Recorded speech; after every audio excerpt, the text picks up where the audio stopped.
This week on the PressureCast, Nintendo enters mobile, Kojima leaves Konami, and Windows 10 is coming free to pirates. Plus, impressions of Mario Party 10, the Final Fantasy 15 demo, and Battlefield Hardline. Everything happening in the world of video games is here, now, on the PressureCast.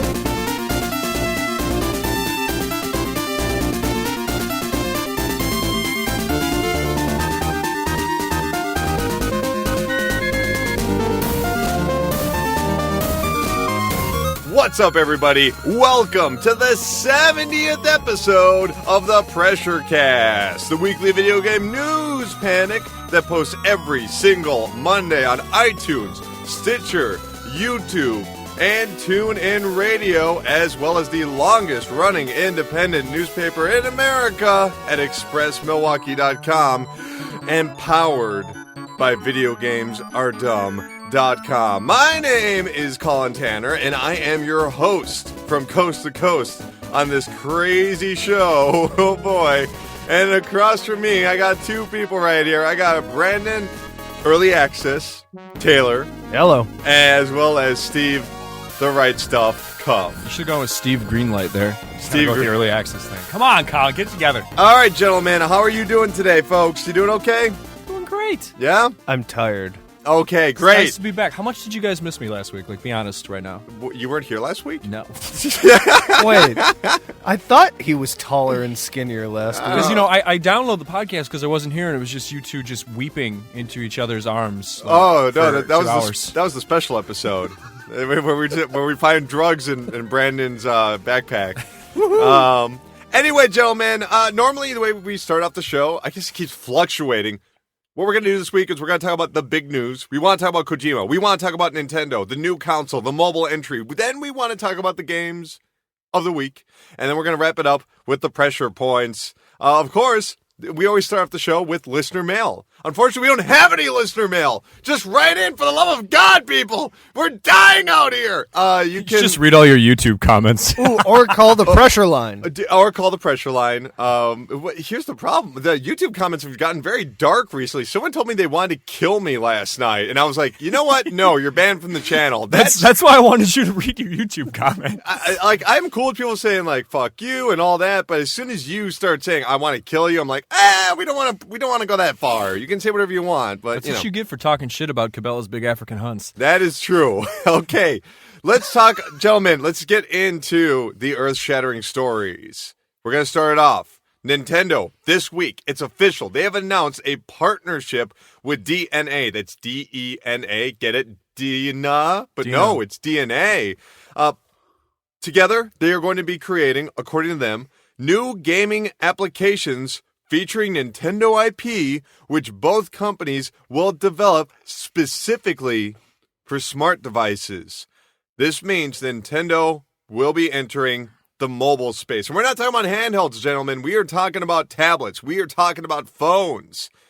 We've also heard that Nintendo they're confirming that they are going to be creating a core system compatible with a variety of devices, including PCs, smartphones, and tablets, as well as Nintendo's dedicated video game system. So, DNA, they have basically said, we're going to be connecting all of these bits of hardware, kind of like what Club Nintendo was, except something that really works, apparently, because let's face it, it's functional. Yeah, because Club Nintendo was pretty janky. We all used it, right? Yeah.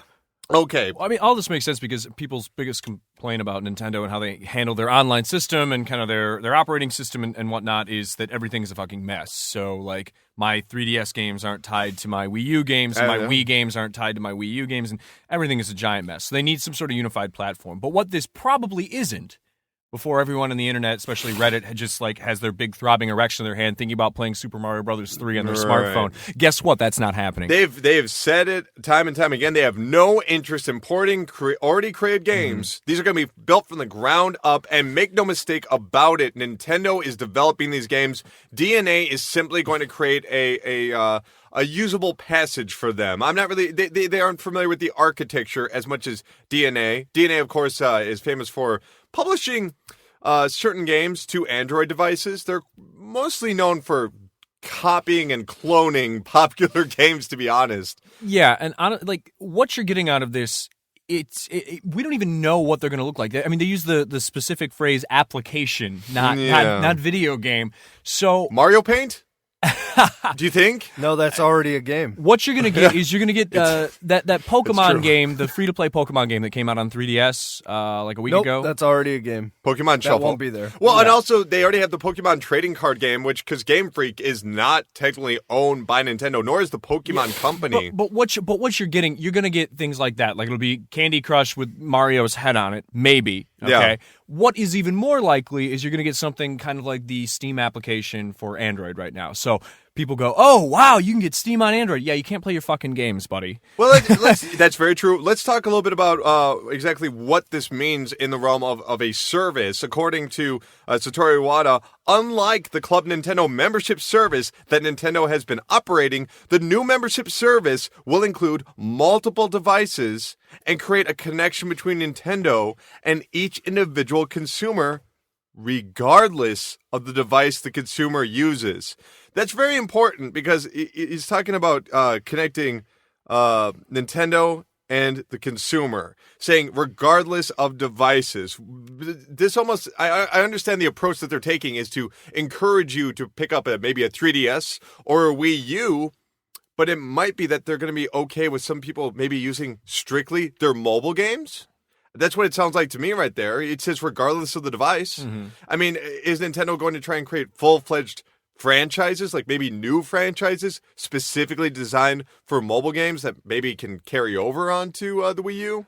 I don't think so, because... Why not, Steve? I already created a scenario. I have no proof to back it up, and you're just throwing it away. Yeah, well, I mean, you bring me on the show so I can rain on everybody's parade. That's what I do. Rain, Prater. The dark cloud of video games are dumb.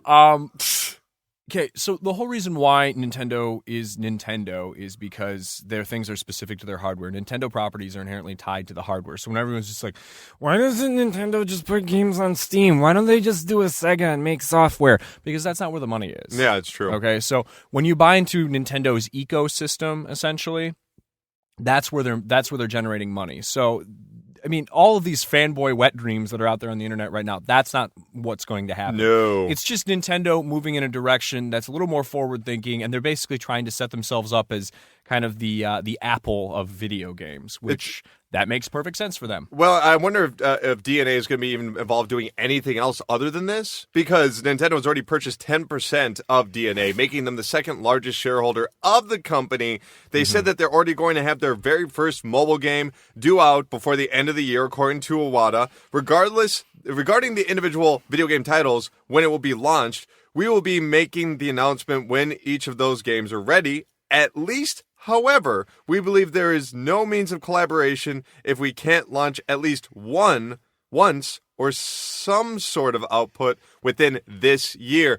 Brandon, you're a big Nintendo fan, and you do like your smartphones. What kind of games do you want to see on here? Or do you want to see maybe a Mario game or a puzzle game? What can entice you to play on your phone? Which doesn't seem to be an area of your expertise, maybe? No matter what they do, it's going to be terrible. Really? I'm actually even more negative about this than Steve.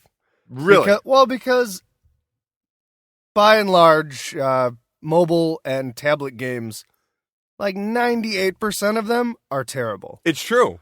I would argue that 98% of all games are terrible. All games, yeah. Yeah, I guess. Yeah. But 98% of the games that are on the iOS store and specifically the Android store are terrible. I think there are probably like 10 good games that aren't really overpriced or not really worth getting because you can get them better somewhere else. I think that it's very easy to be. I too am slightly pessimistic about what's going to come out of this. However, let's try and be slightly optimistic. I've got a few ideas. And so, Good plug. Well, Brandon, like what franchise do you want? Is it an F-Zero? Is it what franchise of the past, or what type of character would actually make you curious or mildly optimistic? I think F-Zero might work. Yeah, with the tilt controls, accelerometer. Yeah, the tilt controls might work, but just waving it back and forth and screaming. Yeah. Don't play it while you're driving. Well, I mean, you'd have to slow it down a little bit. It probably wouldn't be able to be as fast-paced. Do you think Nintendo's going to try and make these games more accessible than their traditional franchises? I would say probably. Yeah? Because they're going to need normal, not video game freak people to buy them. Yeah, people that are willing to go out and spend $300 to play a single franchise like Zelda or Mario that's exclusive. Steve, what are you optimistic about? Well, I've got some ideas. I'm going to throw these out here, Nintendo. So if you're listening, I'll give these ones to Steve for free. Okay, after these though, you got to start paying me. First taste is free. Number 1, Flappy Birdo. Okay. Number 2, Tingle Run instead of Temple Run. Okay. All right. Steve, how many wait. You ready for this? You ready for this? Desert Mario Golf. Okay. Yeah. Huh? Okay. Not bad. I'm stopping the show now. Or here's my ultimate. So Nintendo signs this deal with DNA Games or whatever, and they just give them all their shit ass puzzle game franchises from 20 years ago that never took off. So you get Yoshi's back. you get Yoshi, you get Yoshi's Cookie, you get Wario's Woods. I hate Yoshi so fucking much. Anyway, moving on. They did have a discussion. Tingle Run, man.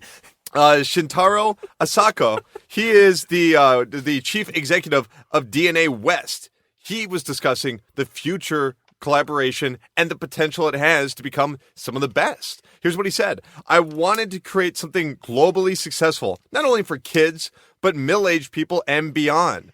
The game should attract a huge range of people. We want to get a huge audience like Candy Crush, like 100 million users. We want to create something with that kind of daily active user base.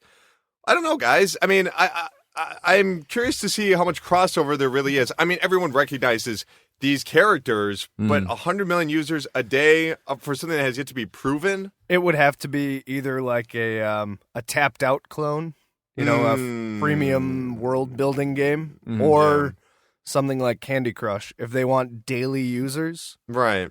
I mean, it's not going to be like a regular game. I see something like Mii Maker. Where you just make your own Mii, I assume, because every phone has that functionality of capturing your face and turning it into a Mii or whatever you want. Some sort of like But how's that a Tomodachi game? Life spin-off with free-to-play elements. But I don't that's know. already a game. Yeah, They said basically. it's not going to be I'm any game they've already made. I'm sorry, Steve. I can't accept that answer. It must be made into a pun that is related to an already created franchise. Did you write those in advance? I gotta know. No, I did not. Actually, that was about 10 seconds of thinking. I'm not joking.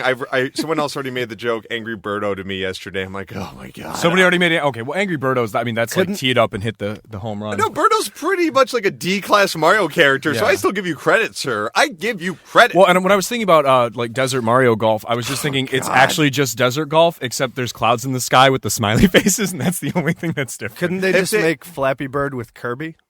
Because yeah. that's kind of what Kirby's motion is anyways. Flappy Curb.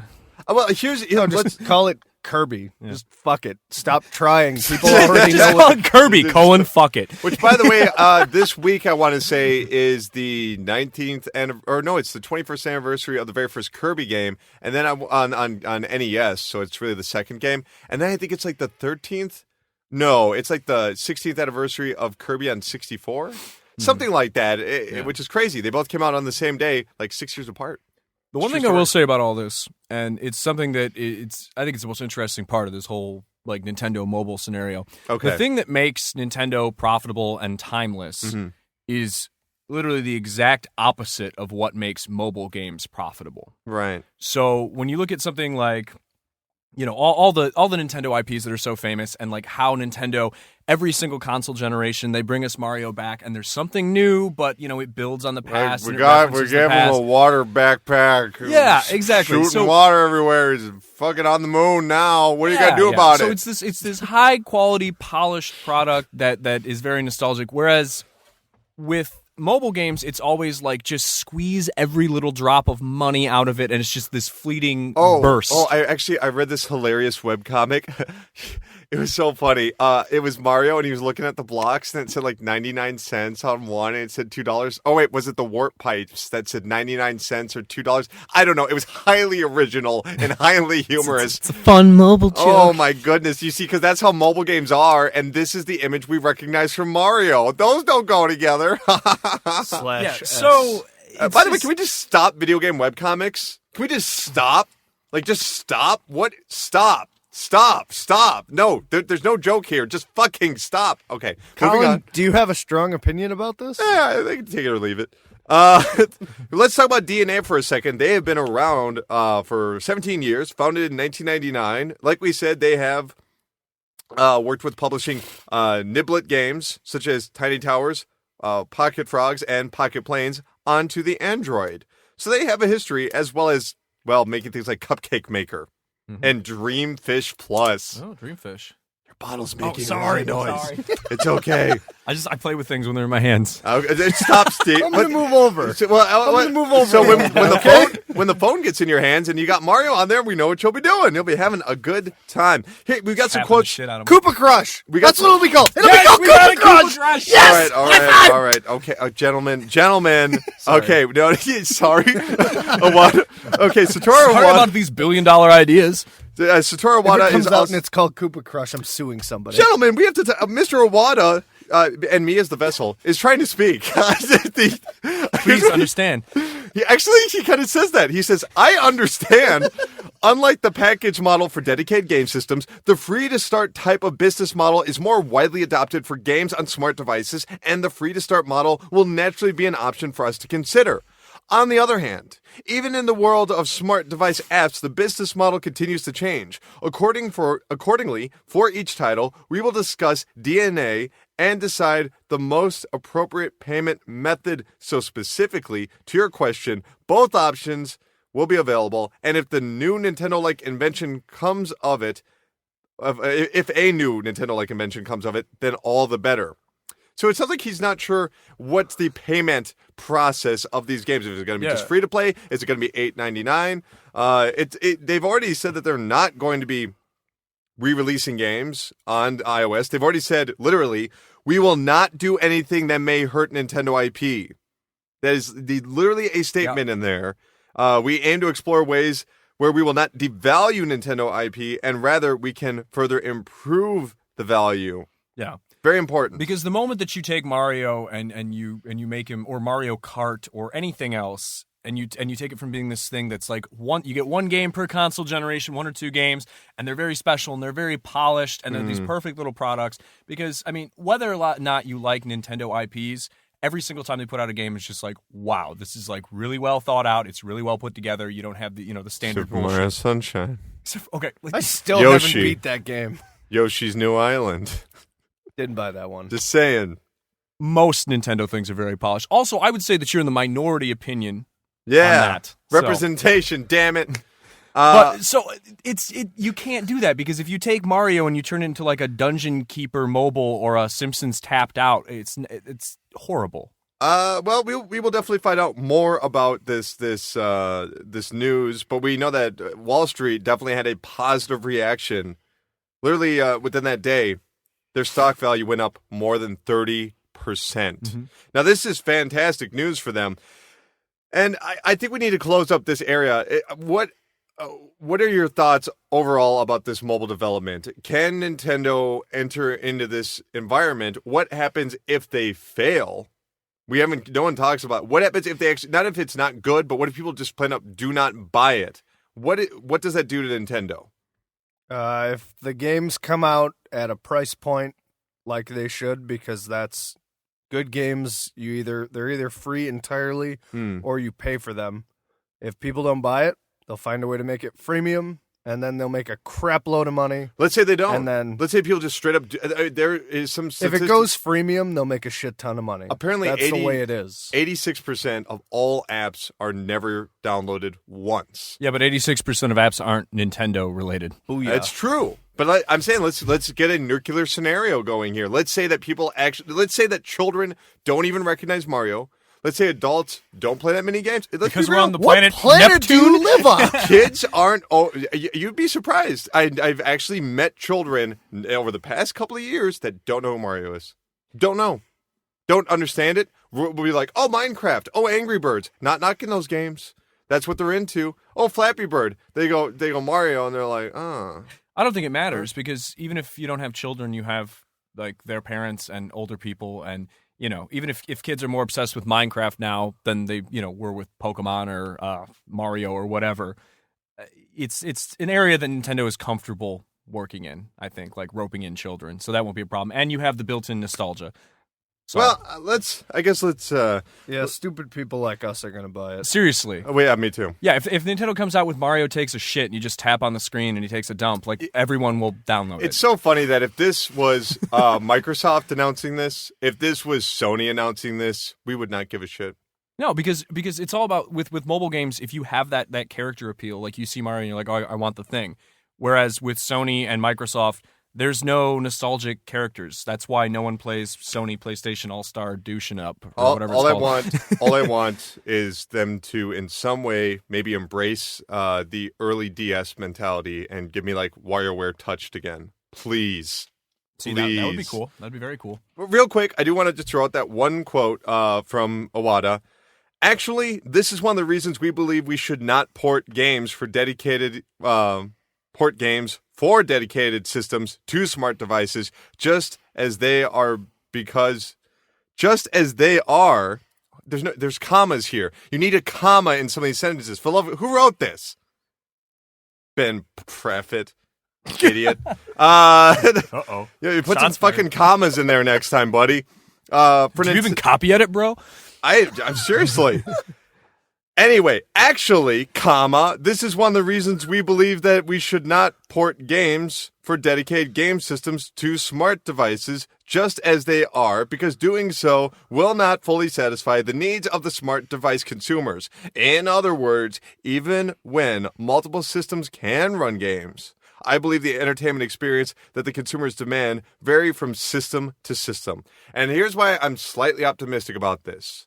It's because back in the day, we all loved the Game Boy, and we went, wow, they really know how to utilize the power of this limited system. Now the games aren't that big, but they're really fun. We thought that they were just making the most out of a bad situation, when in reality, they understood that portable games needed to be different. It wasn't them being like, well, we can't make the NES game. They knew that you shouldn't make the NES game on the go, and that's why the Nomad was kind of problematic when you got for the Genesis.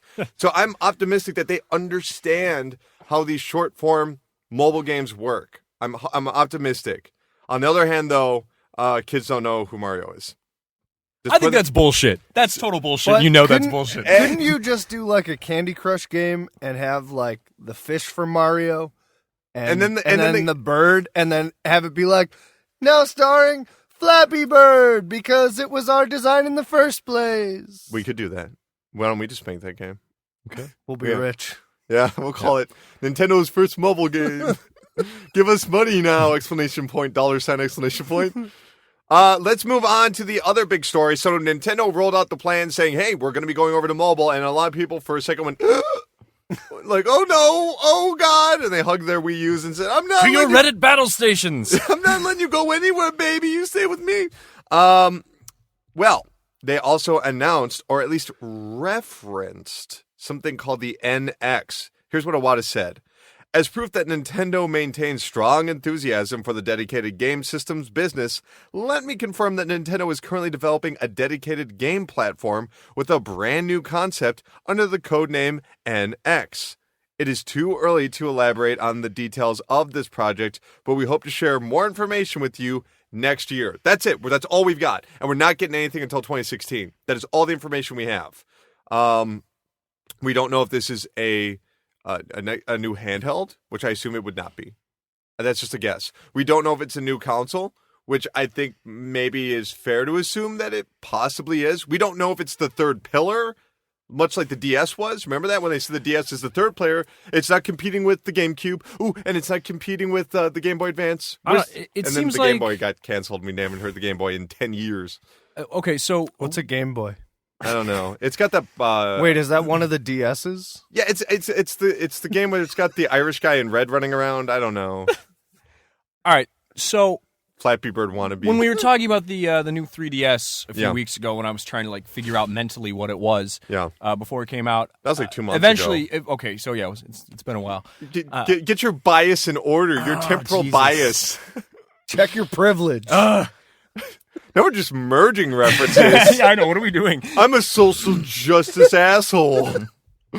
I'm going to threaten you on the internet and then make you feel bad about your... Okay, new 3DS is the DSi of this like handheld Nintendo console generation, basically. Yep. So this is the end of the 3DS family. It seems like the NX is going to be it's going to be a new handheld. Like Maybe. It seems like they're phasing out of the the 2-screen 3DS DS family, and they're moving into handheld realm. If that were to be the case, that would actually fit in line with everything they've done, except for the DS. But the DS sold 120 million, making it the most popular video game system of all time. I agree. But if you look at the wording, like in the press release, No, I'm agreeing with you. yeah. Oh, okay, yeah. Yeah. I thought you were disagreeing. That with was a me. statement, not a. I thought you were saying that because it was popular. I'm sorry. I'm fucking tired, man. We're all tired. I just want to argue What with are you. What are you? Yeah. Okay. It's like the plane ride from hell. We're just going to end up in a wrestling match and whipping out our Wrestling. dicks. Let's talk about We wrestling. all agree with each other, but let's argue. I okay. disagree. So in the press release, they mention how they want to like use the same architecture basically for whatever their family of systems or whatever. But they make specific mention of like the Wii U architecture, Right. because I think is it Power PC based, or at least like That's my understanding. ish? Yeah, okay. Absolutely. It's still rather complicated to develop for, though. Whereas it's my understanding that the DS and 3DS architecture is like horse shit. It's like really impossible to kind of like. I've deal heard mixed. I've honestly heard mixed things because the homebrew community certainly seems to have an easier time with the 3DS. Though I understand that if you are more accustomed to making mobile devices on phones, it is completely different from anything you experience. However, if you do make more common PC games, it's not that challenging. So I think it makes sense for them going forward to have a new handheld device, possibly something with some television connectivity. That just kind of like falls into the same. We gotta pump the brakes right here because everyone's asking for that. Remember, even I said that. I said they should make something that plugs into the TV and they take it anywhere on the go. Except there's one problem: they understand how mobile games work. You don't want to take your game on the go. You don't. I mean, yeah, you could take Persona 4 anywhere. But do you really want to take Persona 4 anywhere where it's like, well, it's my lunch break. Why don't I watch half a cutscene? I don't know. I want to reverse Wii U. I want a Wii U where all the power's in my hands, basically, and then I can and then use the That's TV a very as a dock. interesting way of phrasing that. Okay. I didn't even consider that. So in the statement, he says something about a new concept, correct? Yes. Okay. My question is a new concept as in a new concept like a design, like a concept version of it? Well, some people are saying, okay, does it mean more gimmicky console bullshit? or does it mean it's a phone? Because I'm VR. super tired. Or does it mean it's VR? Or does it mean it's a phone? Or does it mean that it's anything? We don't know. Is it a toy that screams at your children to do their homework? Who knows? Because, I mean, there are Woo-hoo! good... Do your fucking homework, you little bitches! Mario screams. So, there are good Wii games and good Wii U games, but Shut the fuck up. as a system, I don't really like either one of them. Me either. I don't like that. Don't get me wrong. Yes, I am fat, but that does not mean that's not why I don't like moving for the Wii. I just don't feel like video games is something I'm I fat, should but that's have not to why do. I don't like. I thought you were going to be talking about the Wii U No. first. I'm like, No. you don't want to get up to plug in the gamepad? Like, what are you talking about? No, I have a power strip by my couch. I don't have to get up to plug I that should in. get one of those. I really should. That's good. Genius. I mean, No, the reason I yeah. never liked the Wii is because it's like, you know what? I don't want to stand for 6 fucking hours while I play it's a the game. old discussion. No one wants to come home from work and wave their arms around. Yeah, You know, like that's- Connect and we are fun in a party atmosphere where everyone's jumping around and being ridiculous. And if you're an adult drinking, if you're a kid, definitely not because you shouldn't do that Yeah, you're doing heroin at for a all. kid. What? Oh, dude, babies But- can smoke weed. It's cool. The Wii and the Wii U as systems, I think, aren't very good. No. They're gimmicky bullshit. The problem They with those... just need to make a regular fucking console. And they complete... Well, who can tell where... They say this is going to be a new concept. Maybe that new concept is going somewhat back to basics with some add functionality. I think Nintendo really could benefit from trying to put all their innovations into the OS and into the software rather than all these extraneous details like, hey, here's a gamepad and it sucks, or here's a Wii... what are the controllers for the... do we have any more controllers for the Wii U? Oh, we got these Pro controllers. Or do you want to use these GameCube? But that only works for one game. Oh, hey, we got Wiimotes. Which one do you want to use? It's like, which one works? The Pro depends on controller. the game, you know? The Pro controller is the only correct answer. That game is, I love using the Pro controller on PC because it replicates mouse clicks perfectly with the trigger buttons. Interesting. Oh, I highly recommend it. Anyway, let's move on because we don't have anything to say about the NX. And no matter what we say now and what we say 6 months from now and what we say a year from now, we're not going to know because nobody knows what the fuck Nintendo's doing until they do it. And then you're like, oh shit, didn't see that coming. Mm-hmm. I'll buy it refurbished from Nintendo.com. I'll buy it day one, and then 2 days later they'll drop the price. Thanks, Nintendo. It's like the 3DS all over again, you motherfuckers. Why do I keep falling for You're an that crap? ambassador. Oh, that's true. That means I can't get arrested in Nintendo Land? What does that mean? Why would anyone go to Nintendo Land? I don't know. That game's terrible. It's good in party settings, according to Steve. Yeah. And I will give him that. Yeah, guys, I have this thing. It's called a group of friends. If you add enough alcohol to any video game, it's fun. Yeah. Any video Oh, game. you man. ever try playing Dark Souls, blackout drunk? That's it. Microsoft Word is the best game ever. It's Tell you really one thing, intense. playing Titanfall a couple beers in is an experience. Dude, I get better. By the way, EB Games Australia is already accepting pre-orders for the NX. I ordered mine 5 minutes ago. Here's what they have. They just have a picture that says, "What's NX?" ''T. That's it.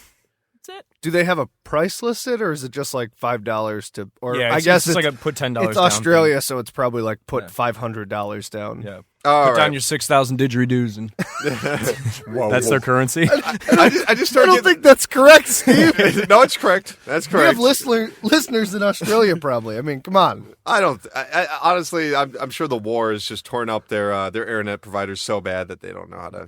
I don't know. What war? I don't know. Have you didn't hear about that? I don't know. That's all I know about Australia is they have a terrible war going on. Everything exploded.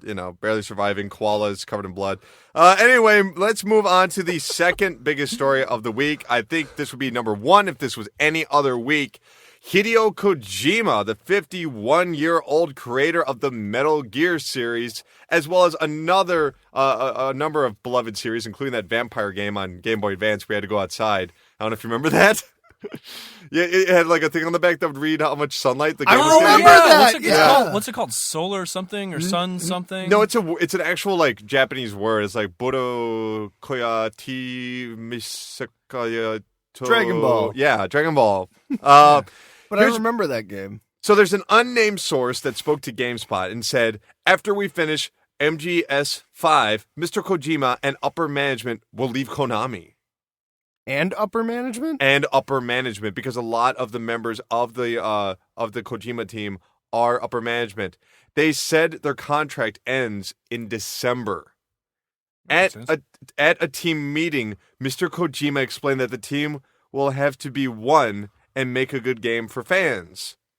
And as well as a statement that came out from Konami after this whole rumor, it said, Konami Digital Entertainment, including Mr. Kojima, will continue to develop and support Metal Gear products. Please look forward to future announcements. Oh, and future announcements did come, sir.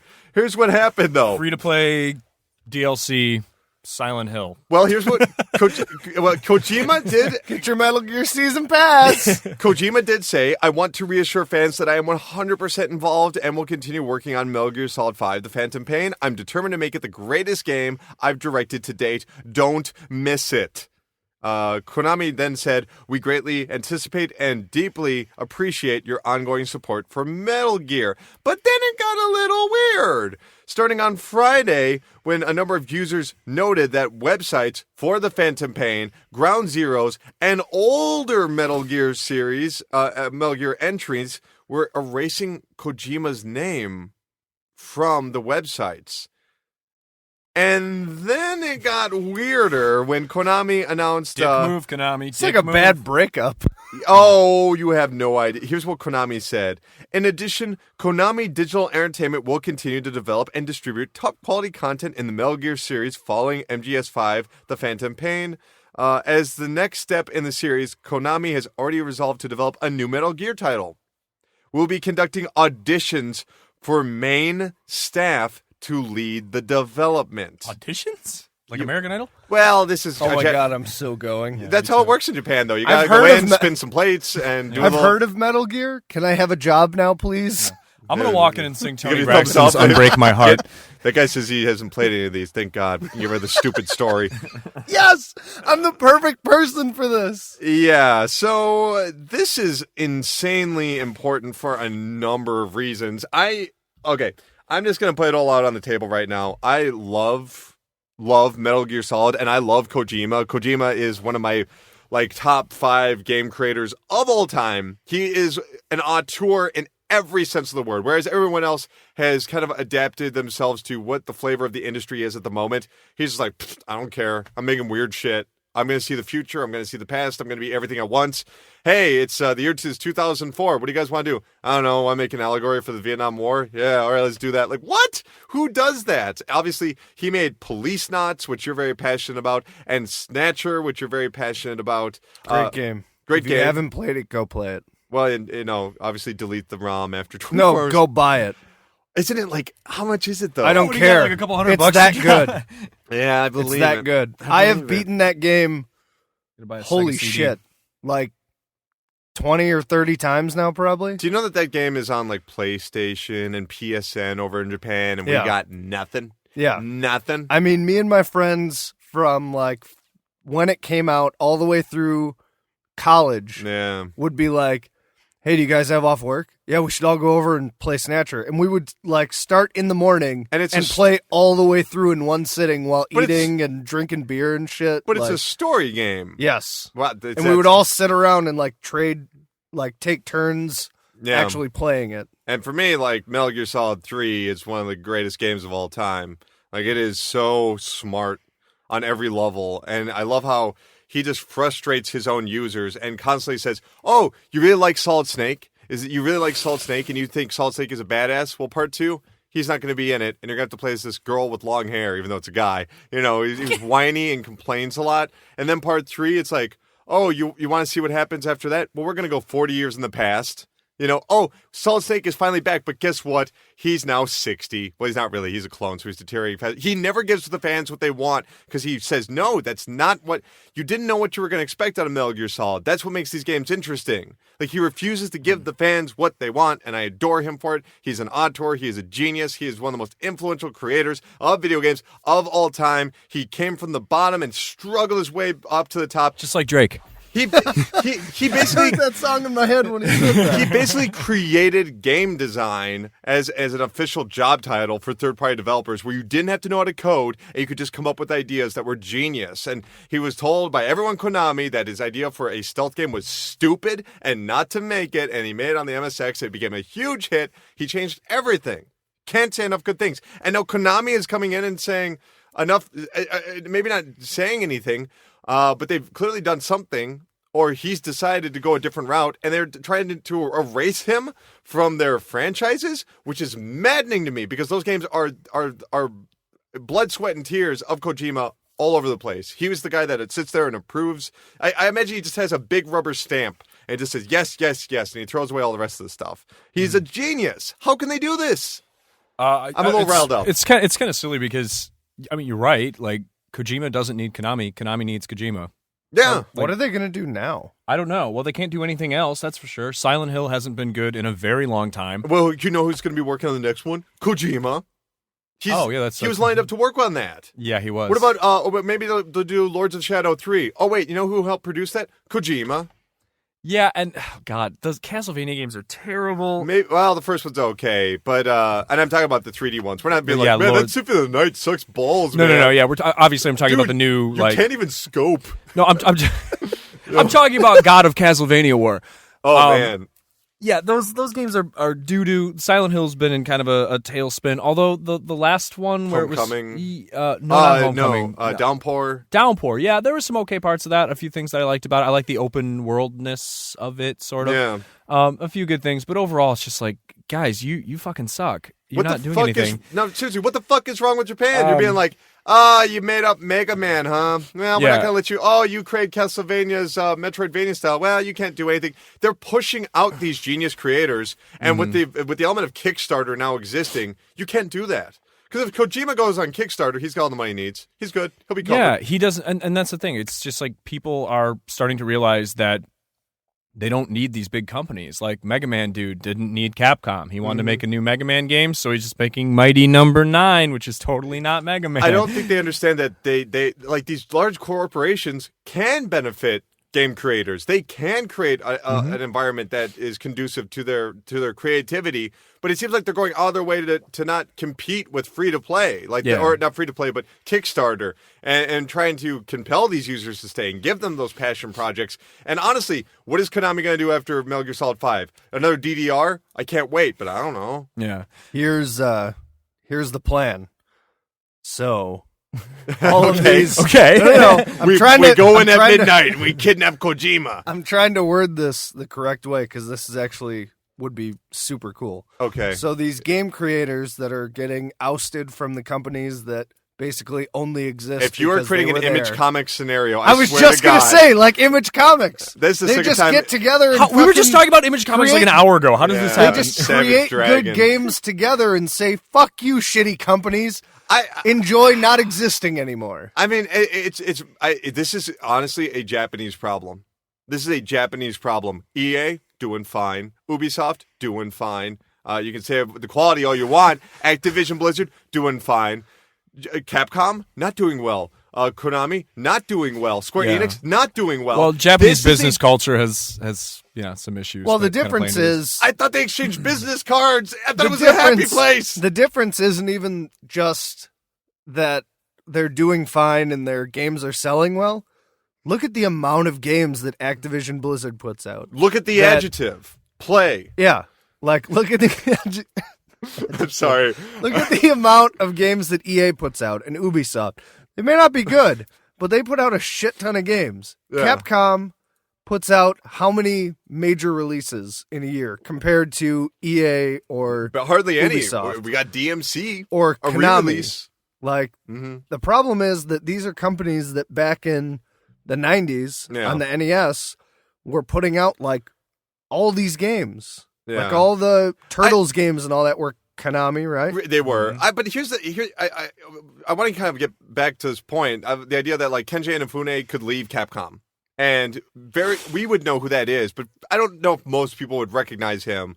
Koji Igarashi could leave Konami, and we would know who that is, but not everybody was. Kojima's one of the few like actual names. Kojima is like, boom, he is on there. Like, there are points in Metal Gear Solid where it just says Kojima on people's helmets. There are points where it just references Kojima. Like, it is a Hideo Kojima game. Like, he is up there in terms of knowledge as a Shigeru Miyamoto, as a Cliffy B, or Dude Huge, or Cliff Basinski, Peter Molyneux, Sid Meier. There are very few names that are recognized from a wider range of people. And you make a good point, too, where he's actually, like, Kojima is, like, he's almost, like, a part, like, you can really see him in the games. Like, I don't see Cliffy B in it's like Gears of War. It's like Twin Peaks is coming back, but they fired David Lynch. You know, like, they should, I honestly put a bullet in the series. Do not continue it.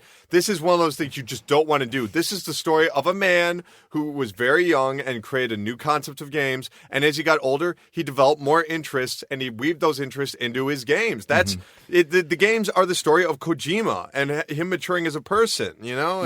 And I think the only, like, sort of comparison I can think of is like Lord British, the guy that makes the Ultima games. Oh, wow. Like, he's the only person I can think of that, like, is really, like, a central figure to the actual, like, creative process in a way where it just spills over completely into the games. And he's not even British. What a jerk. I know, what a dick. Yeah. It's true.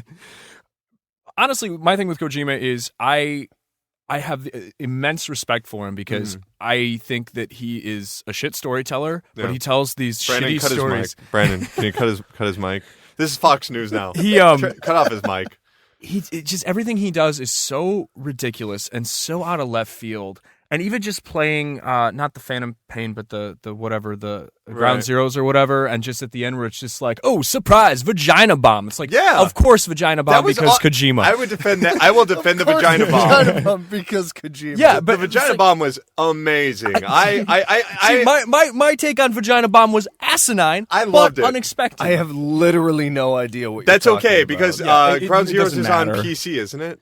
Yeah. They go down. Yeah, just go get it. And even it'll be great for you because basically every cutscene moment in there is if you haven't played every single minute of every single Metal Gear game, you're just like, what the fuck is going on? It's just like a surreal circus of weird shit, and then fetus bomb. Everybody likes. Here's my thing: is that I love Kojima. I love Kojima, and I actually love his storytelling. I kind of consider him the Tom Waits of stories in a way, where people go, "Why doesn't Tom Waits just play the piano like normal? Why does he got to sing?" Because he wears a hat and he's like, he can sing better than that. Why is he singing like a weirdo? And Kojima, I think, definitely knows how to tell a basic A to B story. Yeah. He's done it in the past, but he wants to make it kind of slightly aloof. He wants to make it weird, and he wants to say it in a way where you go, is that poorly translated or not? You can't really tell. I adore him, man. He does.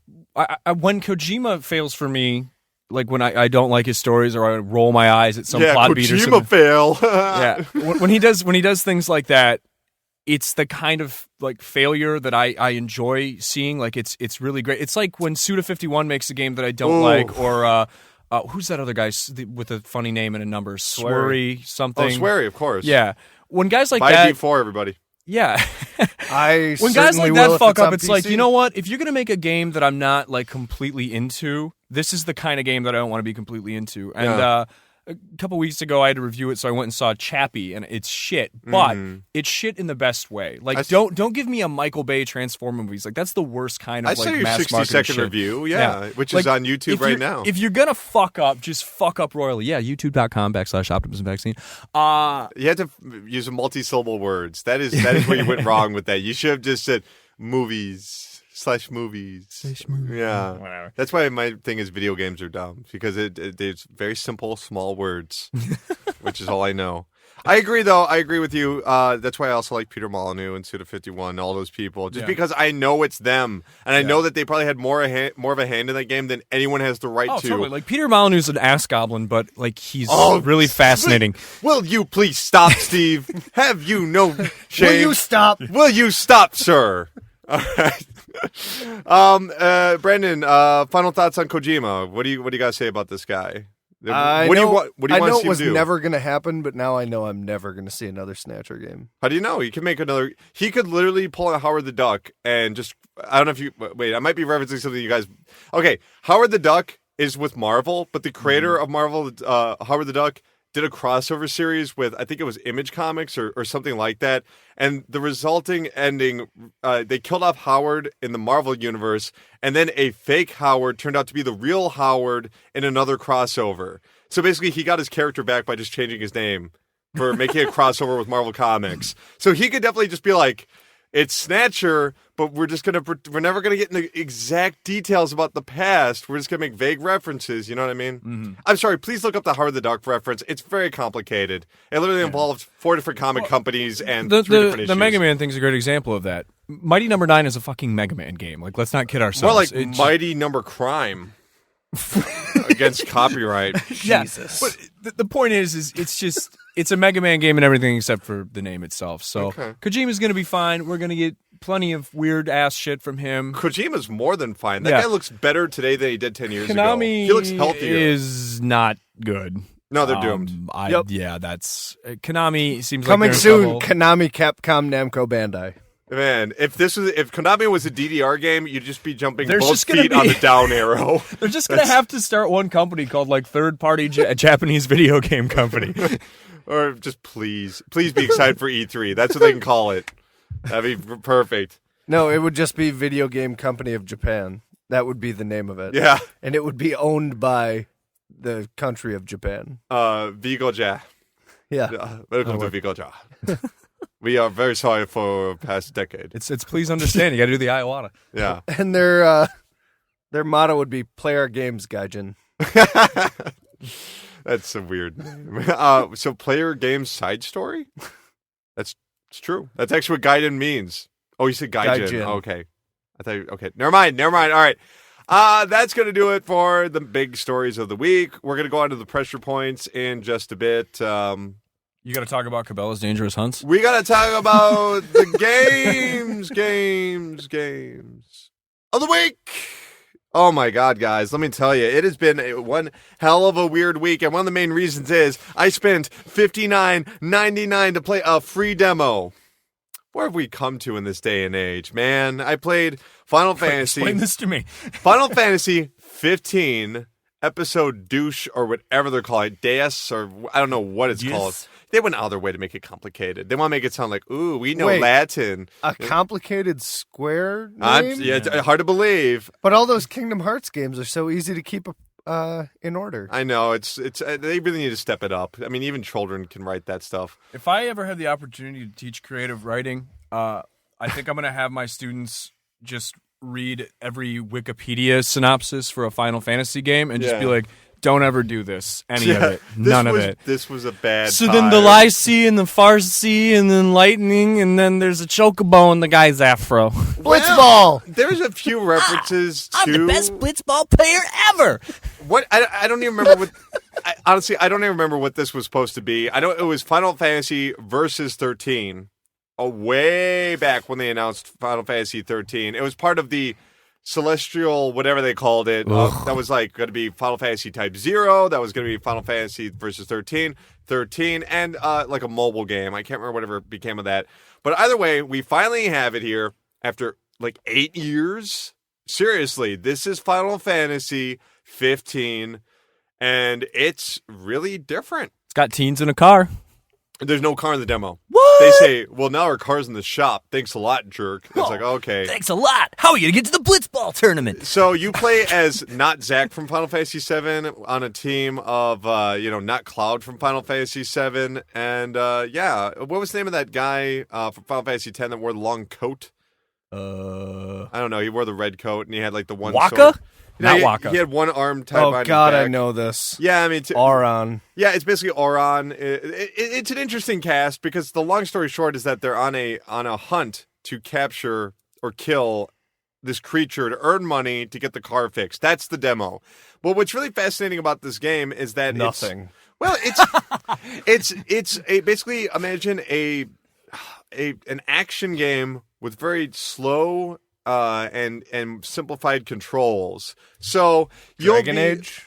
No, not quite. Here's what I mean. There's literally a block button that you can hold down the whole time and just dodge attacks as they come in. You can just hold it down the whole time. Or you could actually press it at a particular moment and parry an attack and then attack them back. What's really fascinating about this is that it actually has unique animations for each of those parry attacks. One of them was just swiping him right across the stomach, like running past really fast, where another against a goblin involved kind of impaling him through there and then flinging him across the stage, which was very cool. Oh, that's cool. But it's not turn-based at all. It's more like... It is because it's all invisible. So like recharge meters and things like that you don't see going on? Those are going on still. In Okay. fact, when you run out of stamina, if you're blocking too much, you can hide behind a rock, literally, and then you'll recharge rather quickly. You can use a potion that'll save your team. Your team is fighting all at the exact same time. Some of them will get knocked out, and you have to walk up, and you can revive them. If you don't revive them fast enough, their actual hit points will deteriorate all the way down to almost zero, so they can only take one hit. So it's very important that you take care of them. Jesus. Well, you can still camp and don't recover them. Okay. But camps are rare. Like, you want to make sure you know what you're doing. There is a 24-hour cycle. So, for instance, you start out fighting... nothing really that difficult. Looks like herbivores, essentially. These little creatures that eventually become more and more challenging as night happens, and the goblins come out. And then there's just these straight-up robot soldiers that use their own exploding hearts to kill you. That's what it says in the lore. They come in this giant, like, kill zone spaceship. It opens up and just pure evil red light just hits the ground, and these soldiers run out. But they keep respawning. It was very confusing. They respawn indefinitely. So I guess that's their version of grinding, is you could just hang out in that area and just have these fights. Oh, God. This This all sounds very complicated. This is a great, segue from the Kojima stuff too, because when Kojima makes me roll my eyes because it's such like a singular vision for just what a game should be, and it's sometimes just too much and too weird. It's okay. Then like Final Fantasy is the perfect example of way too many fucking cooks in the kitchen, just trying to like stack every. Yeah, exactly. Sing the It's song. not that. Honestly, Kojima's not that complicated. You see, the nano machines prevented people from saying the Patriots, translated as low.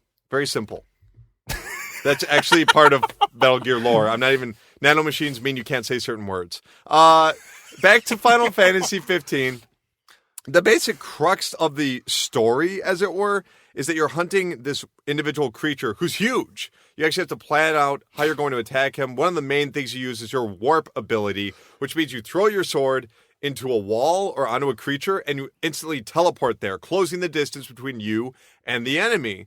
It's not a bad system. The problem, we'll get into that in a bit, but there's some problems inherently with that, which we'll talk about later.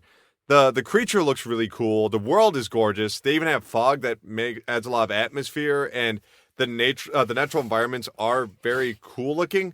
However, it's quite obvious this game is not hitting 30 frames a second consistently throughout this demo, and that might be because they've had a lot of compressed... I don't know. They've compressed it somehow because I think the textures are legit.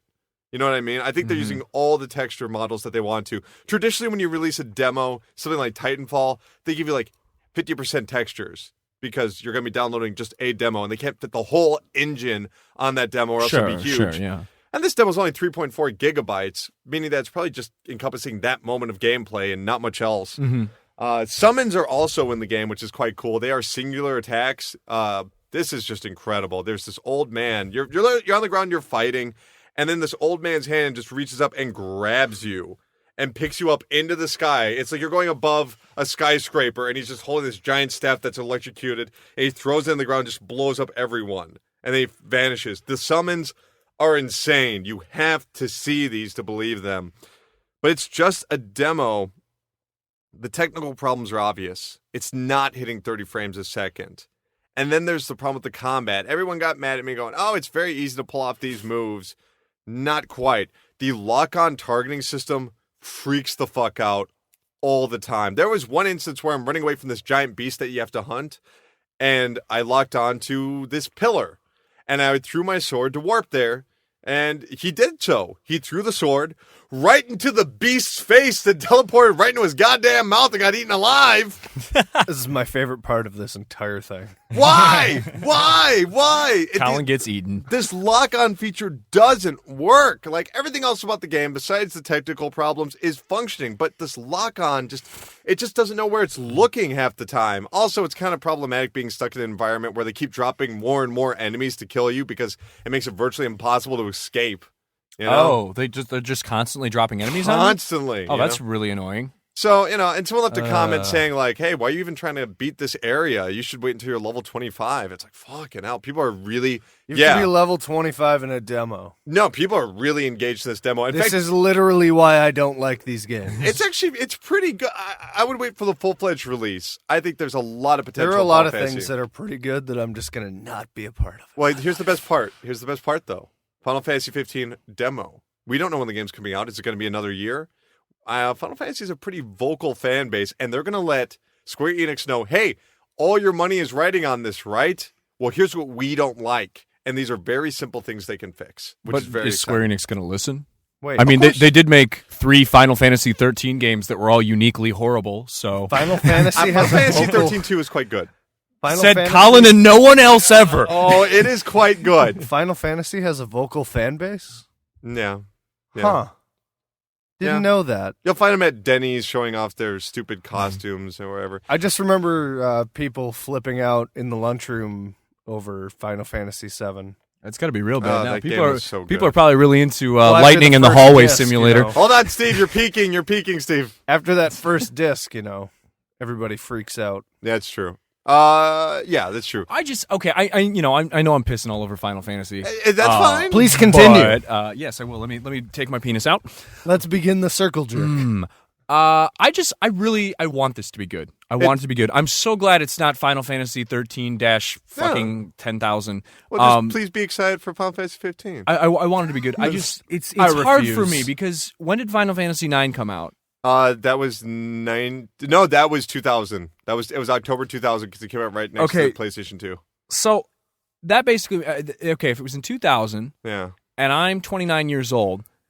And 2000 was like 15 years ago. That means 29 to the 2000. That means like for more than half of my life, Final Fantasy has disappointed me. Yeah, well, but I mean, it was so good back in the day. It was. I don't think anyone can take anything away from Final Fantasy VI. It is an ultimate highlight, and I think Final Fantasy VII is quite good. Though. And even like 8, like I didn't like 8, but there were things about 8 that I did like. But after 9, it was just like, oh my god, like it's getting so bloated and so silly, and I can't deal. I'm really just on the fence, though. I'm not sure what was the worst thing about 1998. Was it Final Fantasy VIII, or was it the Princess Di car accident / death? One of those was the worst thing ever, and I don't know which one. Dear God. Whatever. Oh, I'm sorry. She lived a great life and then got killed while she was in her limo. Woe is her. Do you know what the difference between... you know what's the difference between hot take? Oh yeah. Wait. Never mind. We're just gonna move on. I don't want to do that. Anyway, Final Fantasy 15 coming soon to a PlayStation, Xbox near you. And why can't I play the demo? You're peeking in the microphone, Steve. Step back just a little bit. Just a little bit. Back away from the mic. All right. I want to play the demo. Why can't I play the demo? Because it's on PC yet. Well, but you said it costs $60 fucking. Do you have to pre-order the game or like? No, what's the deal? I bought Final Fantasy Type 0. It's great. Oh. Final Fantasy Type 0 on PlayStation 4 still has the problems with the lock-on camera. Isn't that like the PSP game? Okay. So where does that fall in the series? Of the Final side Fantasy story. games? It's not official canon. Or it's not. It's a side story. Is it in the world of 13 or what? Where are we? Vaguely, because there is stuff like Phantoma reference. Why do they like that world so much? Why do they like their Farsees and their Lysees and all their? Oh, all right. Do you really want to know? It's because No, I don't. Please, God, no. All I'm going to say is that Final Fantasy 13 was the very first full-fledged product between Square and Enix's recent merger, and that's why they did that. That is because they just got together and said, well, we made Chrono Trigger last time we did this. Let's see what happens this time. That's bullshit, though. If me and Brandon got together and I took a shit and he put it between two buns, we call it a cheeseburger, we wouldn't market it for the better part of 8 years. I didn't know you meant hamburger buns. Let's get away from the scatological topic. So the point is, if something's bad, don't we just change it? I honestly, I don't know. No, because here's the problem. No. The problem is that we're having our little circle jerk about not liking Final Fantasy. They're up in their skyscraper somewhere having their circle jerk about, oh my god, wasn't this game great? We should make another one. Oh my god, we should make another one. There's a middle ground. And there's nobody there to tell them, like, no, this is a bad idea. Yeah, because they all left to go to Kickstarter. And I know that you said that you like 13 too, but... Okay. But... I like 13. You're wrong. Okay. Well, I don't actually know. We'll agree to disagree. That's perfectly fine. But no, I'm right. No, I'm right. Isn't it most it's fans? My show. Most fans aren't that big on 13, 13-2, or no, Lightning Returns, I think most people are quite happy with the sequels. Really? Yeah. Final Fantasy 13-2 is actually really cool. It involves time travel. It's really cool. Okay. I want a letter from some of our pressure pals about this. I want to know what the general consensus on Final Fantasy 13. Assholes. Let's move on over to Battlefield Hardline. What a line it was. How hard was it? Tell me how hard it is. I want to start off by saying that this game has some definite improvements over the previous Battlefields. You play as cops or criminals, and if you play as a criminal and use a shotgun and shoot a cop, he goes, bing bong. Yeah? I played the demo. I didn't really like it. I'll probably pick it up when you shoot a cop with a shotgun, the criminal goes bing bong. Why? Because he shot him with a shotgun. He's all happy about it. He just goes bing bong. Say bing bong when you murder people. Yeah. Guys, isn't it great? Idea. Spin-off Battlefield Hardline text adventure, Battlefield Hardtwine. Oh, no. So Battlefield there is a cop in front of you. Ooh, shoot him with a shotgun. Bing bong. Say bing bong. It's really great. I love that part. Let's talk a little bit about what this game is and what this game isn't. Some people said, "Oh, it's going to be like another version of Battlefield." Yeah, it's another version of Battlefield, but honestly, modes like Conquest aren't really the most fun about the game.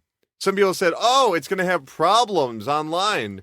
Yeah, but that wasn't actually EA's fault. They actually had a DDoS attack on Xbox Live. That is not their responsibility. In fact, the game has been running smoothly online the entire week. I have probably played somewhere in the range of 18 hours online because I really wanted to get a feel for this game. I didn't play any of the single player because everyone else was covering single player, I noticed, on all the podcasts. I went, okay, I'll stick to multiplayer just so I can explain this.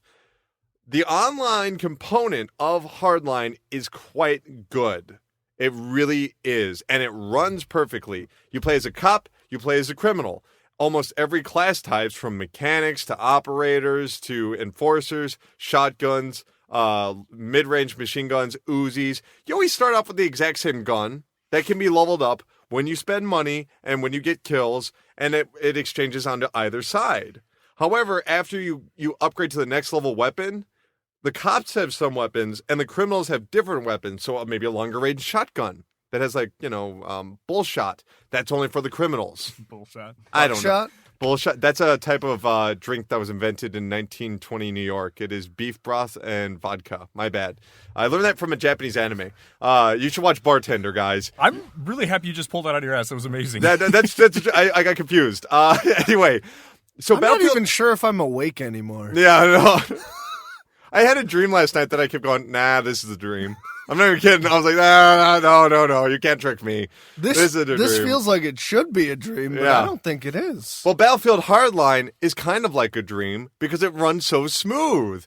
And let me be real with you should guys. ride for GameSpot. Yeah, I know. Oh, I would in a second. I love Kevin Van Ord. So here's what you basically need to know.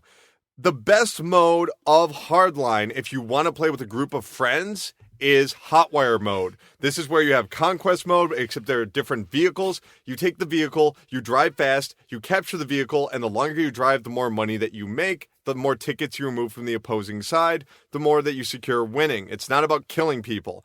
There is something so cool about getting in cars, driving around, and shooting RPGs at each other. And I do mean guns, not like shooting Tales of Symphonia, into your tailpipe.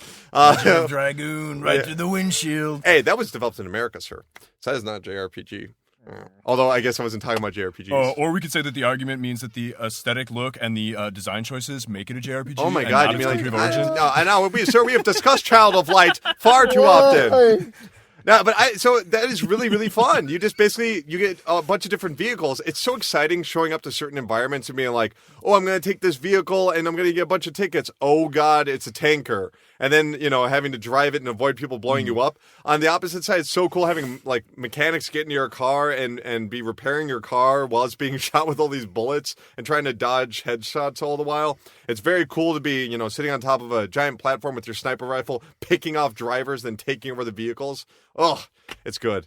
Yeah, it sounds like a lot of fun. And I think when Battlefield works, it works when it's just like this big, chaotic online mess. I mean, not mess in the sense that it crashes, right. It's but mess. Just when there's all kinds of crazy shit going on all around you. It's just silliness. It does have the method of respawning in this mode where you can spawn next to one of your squad mates, which is a group of 3 other people, or you can spawn back at the base. Okay. This is a feature that is not carried over to the surprise of the package, the absolute shock of the package. With one of the most fun experiences I've had on a multiplayer first-person shooter playing in a Battlefield game, Team Deathmatch. Team Deathmatch? You can play Team Deathmatch anywhere. What are you, stupid? You know what I mean? It's like going home and... What is this? Team Fortress? Is that what we got here? It's like going home... funny hats? It's like going home and eating a peanut butter and jelly sandwich for dinner. You had that for lunch, stupid. Do something different. No, but seriously... Team Deathmatch is so much fun, and I can't explain why. It just spawns you into these random environments. One of my favorite moments recently was I just pressed the X button, I spawned in with a shotgun, and I just saw a million orange arrows around me. I was like, oh God, and just blam, blam, blam, and took out like 8 people. It was awesome. They provide you with enough information that you can quickly adapt to your environment, and at the same time, it's random enough that you're kind of like, I have to be on as soon as I land here, man. And just watching the way that even in Team Deathmatch, I think it's more organic than something even like Conquest or even Hotwire, where people naturally group to certain areas, and those areas eventually get blown out, and then they move over to a different area. Like the general battle will take place in this city, right next to this bridge, right next to this statue, for literally about 15 minutes, and it slowly creeps back into this parking garage across the entire stage. It's crazy. Now, is this game like most big budget first person shooter releases? Oh, it's all about the multiplayer, right? It is, and I do want to note that Team Deathmatch has no vehicles, which is really exciting for a Battlefield game. That's cool. Yeah, it's. I haven't played much of the single player. It seems pretty janky. You know? Yeah. Because I was kind of curious about the story, not because I think it's going to be like Shakespeare, but because I was wondering how tone deaf it was given the game's themes. Actually, I think it actually says more negative things about cops than anything else. I would say though, all in all, the single player is by the book. Ugh. Dude. That's That was... We were hitting so many grand slams with puns. By grand slams, I mean I can hear people groaning through the computer right now. No, that's just me. I will say this much, and I don't want to talk too much about Hardline single player because everyone kind of has already talked about it, but it is a stealth game, which is weird. But more importantly, when you knock people unconscious, these cartoon Z's fly out of their heads like it's the fucking Sims. I was like, what? Why are these giant Z's here? That's kind of weird. My other question is this a good use of the studio that could be making a Dead Space game right now? You know what? I was very worried about Visceral, and I saw the Jim Quisition all about, the worries over Maxis, then carrying over to Visceral. I wouldn't worry about them. They got Amy. Right? Well, no, because it doesn't matter. The game could sell like shit, and Amy Hennig is still working on a Star Wars game with them. Fair enough. They're not gonna. They didn't hire Amy Hennig and give her an entire team of Visceral to just be like, screw you, lady. We don't need you no more. Go back to making Uncharted. I mean, I could see them like retaining her and then shit canning them. Amy Hennig is very loyal to her teams. She's one of the most loyal people, unless she just leaves the company and never says why, which has only happened twice. Which is only happened twice. Crystal Dynamics and Naughty Dog. Oh, man. Though I do love the people on Reddit that freak out and go, you don't know why she left Naughty Dog? You don't know why? It's like, yeah, some shit went down, kids. You don't know that? Yes, we do. Like, literally an interview 2 months before leaving Naughty Dog, she's like, I want to write these stories for my entire career. 2 months later, goodbye. Like, okay. All right. Yeah, nothing happened. Something happened. Yeah. Okay, guys, can we move on to the most important game of the week? Mario Party 10. Oh, no. That's There's a 10th Mario Party. What is Mario's Party like? Were there balloons? And you really pulled the rug out from under me with that one. It's for $60, it comes with an amiibo. That's not bad. That makes it a $48 game then. Well, I'll be the judge of that, sir. Can't we just say I paid $60 for the game and throw the amiibo in the garbage? It's not, yeah. Okay, Mario Party 10. Because you're a big party guy. You got your friends that want to play the game with you. And I'm a big Nintendo guy. This is the perfect game for us. Oh my god! You know, it's weird because I like playing multiplayer games with my friends in the same room, but I've never been big on Mario Party. Me either. I played it since the very first day it came out on Nintendo 64. Yeah. In my experience, you have to be like, I probably have a drinking problem drunk for Mario Party to be fun. Just blackouts in between turns. Like, you basically can't stand at this point. Then Mario Party is fun. Well, just the whole board game aspect of it is it really slows down the pacing, at least in previous games. They've fixed that and to some extent, because now instead of taking individual spaces, we're all in a car together. And when we roll the dice, we're all moving to that area together. However, only one of us will feel the effects of what we land on. Makes sense? Okay, sure. A little? Yeah. Well, that's kind of a problem, because then it's not really a board game anymore, is it? It's kind of like an adventure the game together. of life? It's kind of like Final Fantasy 15, where you're all in a car. See, here's my problem with that concept. But they're not in a car. They need to fix the car. Here's my problem with that concept is that you might as well not even have the board game and just have a random swirling Wheel of Fortune-esque, device. It all seems like window dressing at that point then. It totally is. Even though that there is a set pattern that you may face or may not face, we don't need to see it. Which in their other game that's basically Mario Party without Mario, Wii Party and Wii Party U, that's how it works. Or Fortune Street. Here's a bunch of fucking mini games, just go at it. Fortune Street is straight up board game. Fortune Street is better. And then you kind of Fortune Street's a lot more in depth. There's a board game in Smash Brothers too. Yeah, we it's don't talk. terrible. No, we don't. No, Yeah, it is. no. It takes forever and it's horrible. No, sir. No. We don't give that. We don't want to give that time. We don't want to encourage them to ever. No. But here's the thing: Mario Party 10. There is a mode where you can actually you can play as Bowser against 4 of your friends, and you're essentially like you're not like the dungeon master, but you are the antagonist of the party games. So the 4 like one of them, for instance, is essentially like a circle of like railroad tracks that go in a circle in a lava pit, and in the center Bowser has a giant hammer. So you're just moving back and forth and just crushing fucking with people. Yeah, you're just crushing them and making them lose points.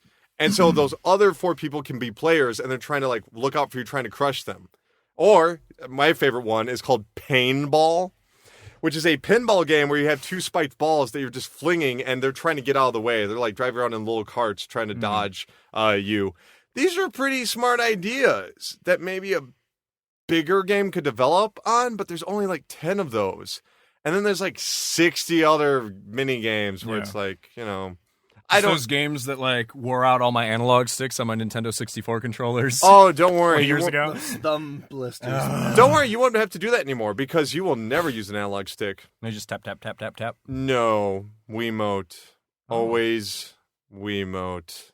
Only. Is there any Wiimote. Is there any cool like asymmetrical stuff other than the Bowser things, or not really? The gamepad really isn't utilized outside of the Bowser mode, like at all. It really is just Wiimote. You don't. I guess the one. No, really. The one thing you could say is that on the gamepad, it'll be counting down to Bowser interrupting you. So you just see Bowser in a cage Countdown being like, to Bowser. He's like shaking a cage. He's like, I'm gonna get so you. the 5th person is just sitting there waiting for.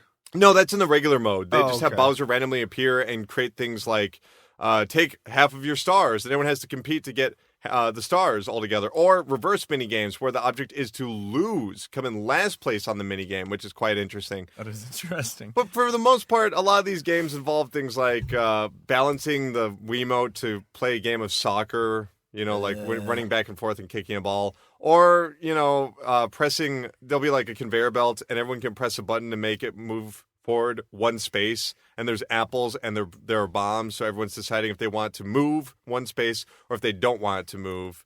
Okay, yeah. And I don't know, none of these games really particularly stood out to me. Is there online play at all, or is it all? I don't believe so, no. Okay, I didn't. Nintendo, why would I? Nintendo game. Yeah, I just don't even bother looking. Did you play with yourself? Yeah. Oh, yeah. I played with myself all day. No, and no one ever wants to come over when I'm playing with myself. But it's So okay. They weird. can watch you on YouTube doing it. Yeah. Oh, yeah. Well, I was technically playing Only with... if it's a Japanese visual novel. Yeah.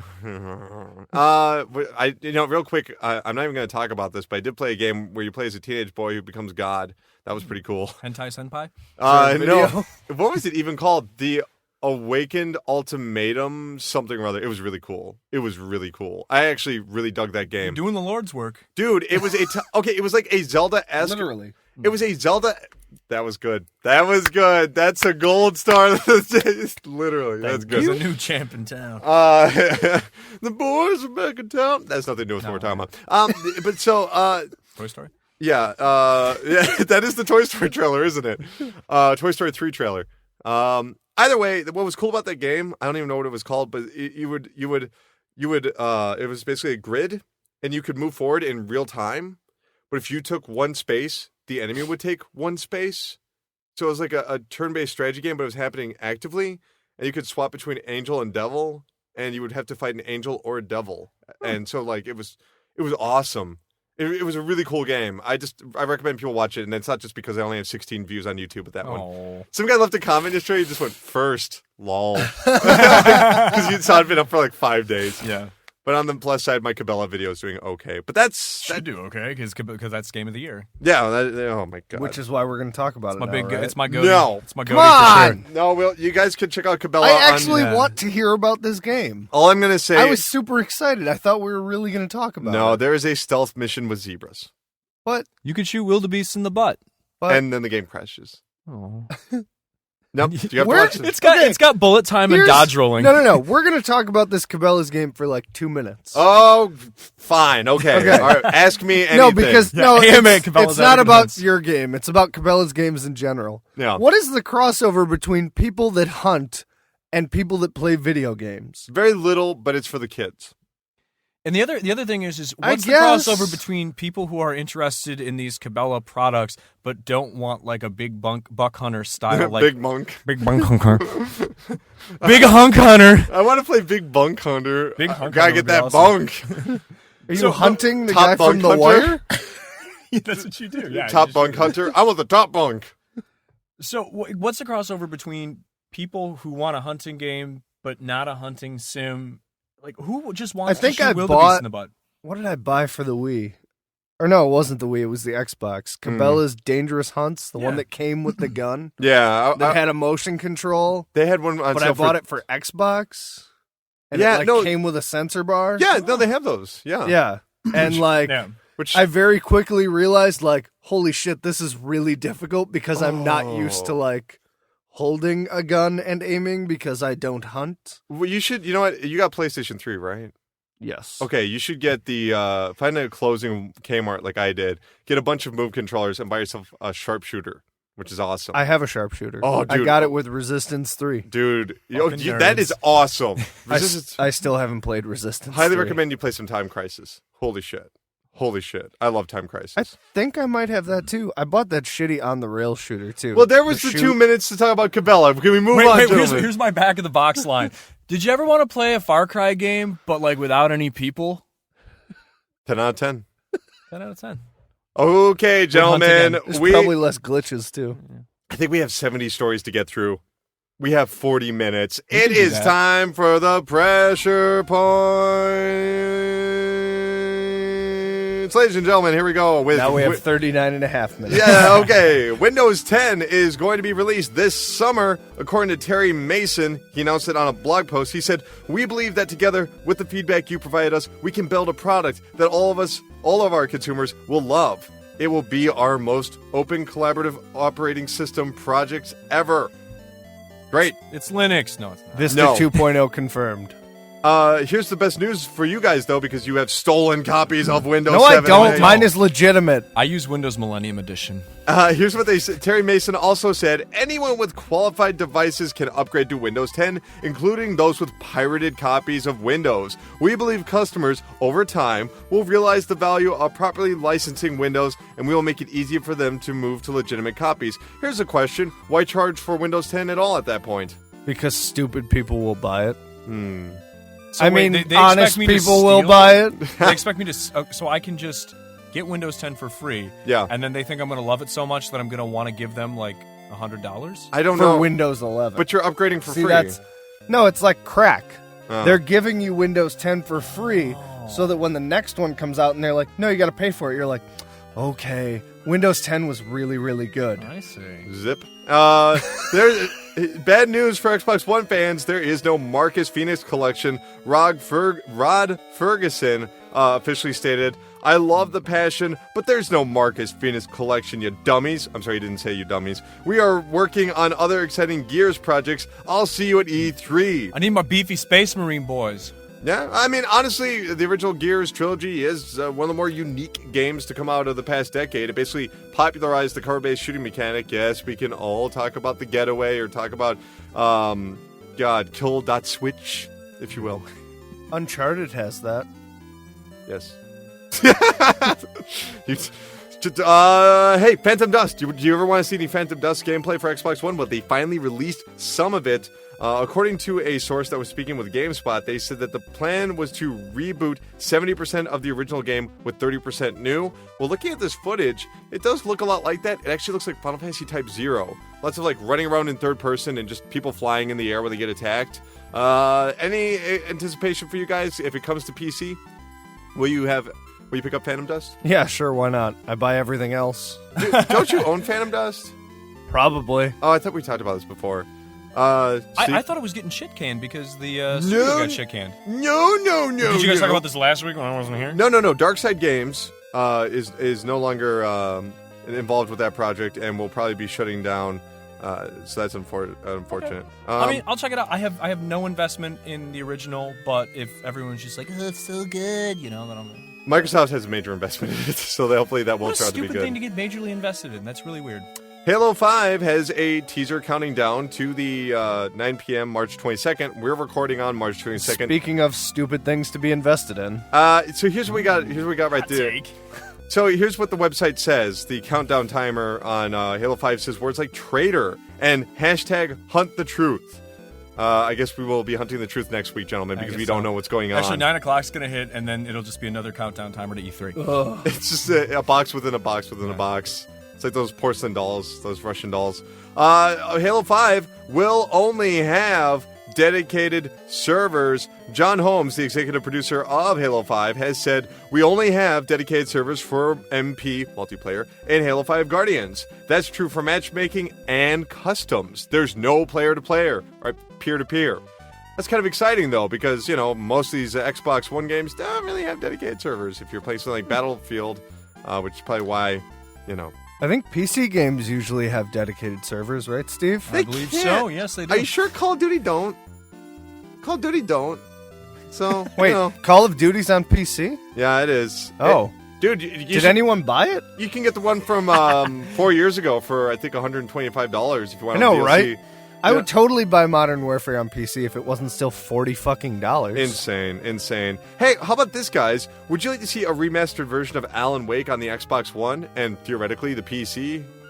Sure. Isn't it already pretty good looking? It looks fine. And this is another problem, too. Where it's the game, PGL. It's PGL. We're one... It's PGL. Yeah, it's pretty good looking. Can we just turn everything into an acronym from now until forever? FNTF. Okay, so this is, and you're going to bring up some more things like this in the news, but it's just like, this game is, sure, it's like 5 years old or however old it is, but it's like, it's only removed from one generation, right? It's like Metro Redux. Yeah, but here's the difference. Last Light was already beautiful. It didn't need to be slightly more beautiful. Yeah, SMB, gotcha. But no, the problem is that the original Alan Wake, nobody played it.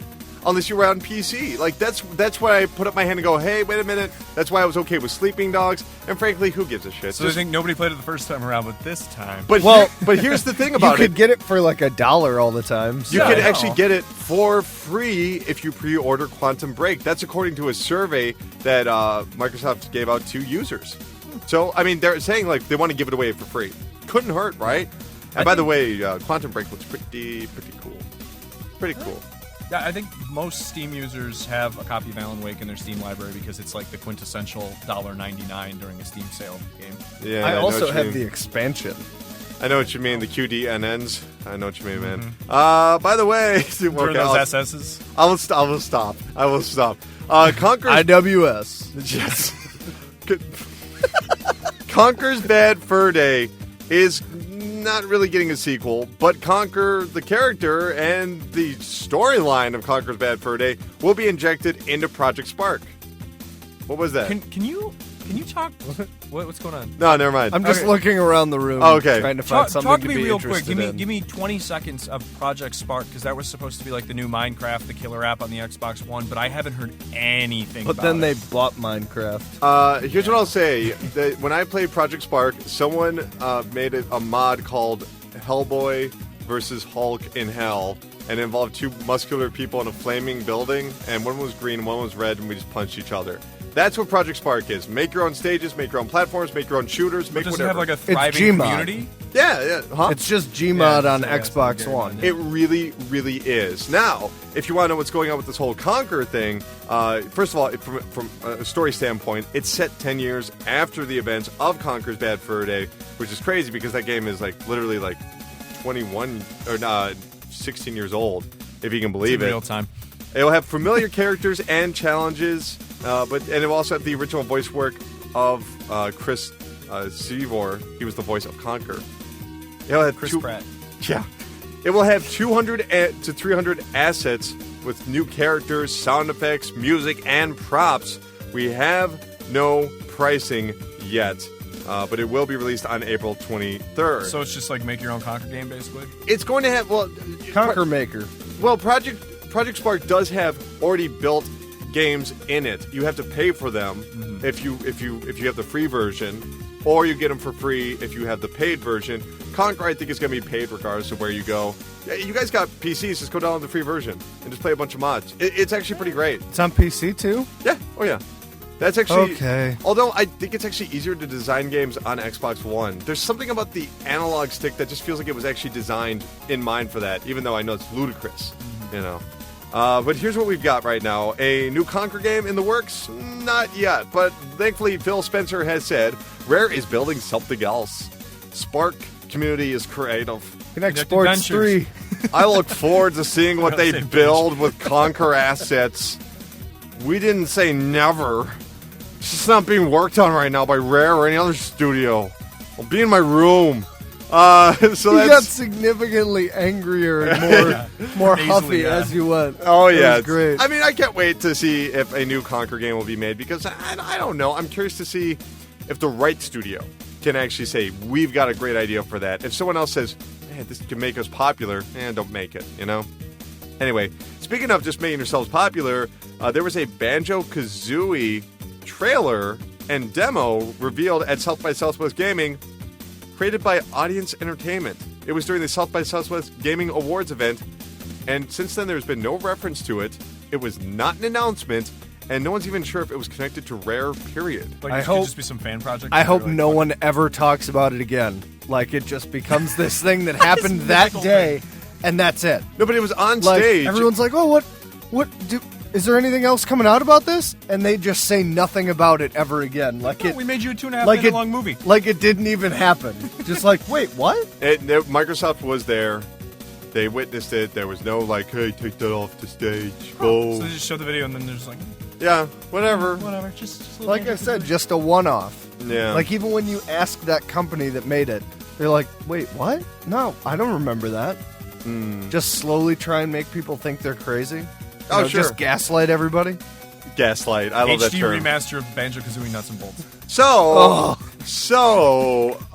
That game's not that bad. So, Are you trying to gaslight me? way back in I know that game is bad. Way back in 2007, Microsoft got sued for for their poorly designed console, supposedly the Xbox 360. It was because it was scratching discs. The plaintiffs were arguing that they were unable to withstand, or the Xbox 360s were unable to withstand even the smallest of vibrations, and that during normal game playing, conditioned discs spin out of control and crash into eternal console components, resulting in scratched discs that are rendered permanently unplayable. Wow, that is fucking hell, man. That's an awful sentence. Yeah, go ask anybody who's ever worked in a independent video game store that fixes consoles how many times they've had to replace a disc drive on an Xbox 360. I thought indie games were all digital. But you know This guy, he's got jokes of it. Fucking This guy. right here. But Microsoft, they actually won a case eventually with the Ninth U.S. Circuit Court of Appeals in Seattle. However, Trying to prove their consoles in a pile of shit. however, that decision was reversed recently, and now there's a possibility of a class action lawsuit. Oh my god, it's just like, this sucks.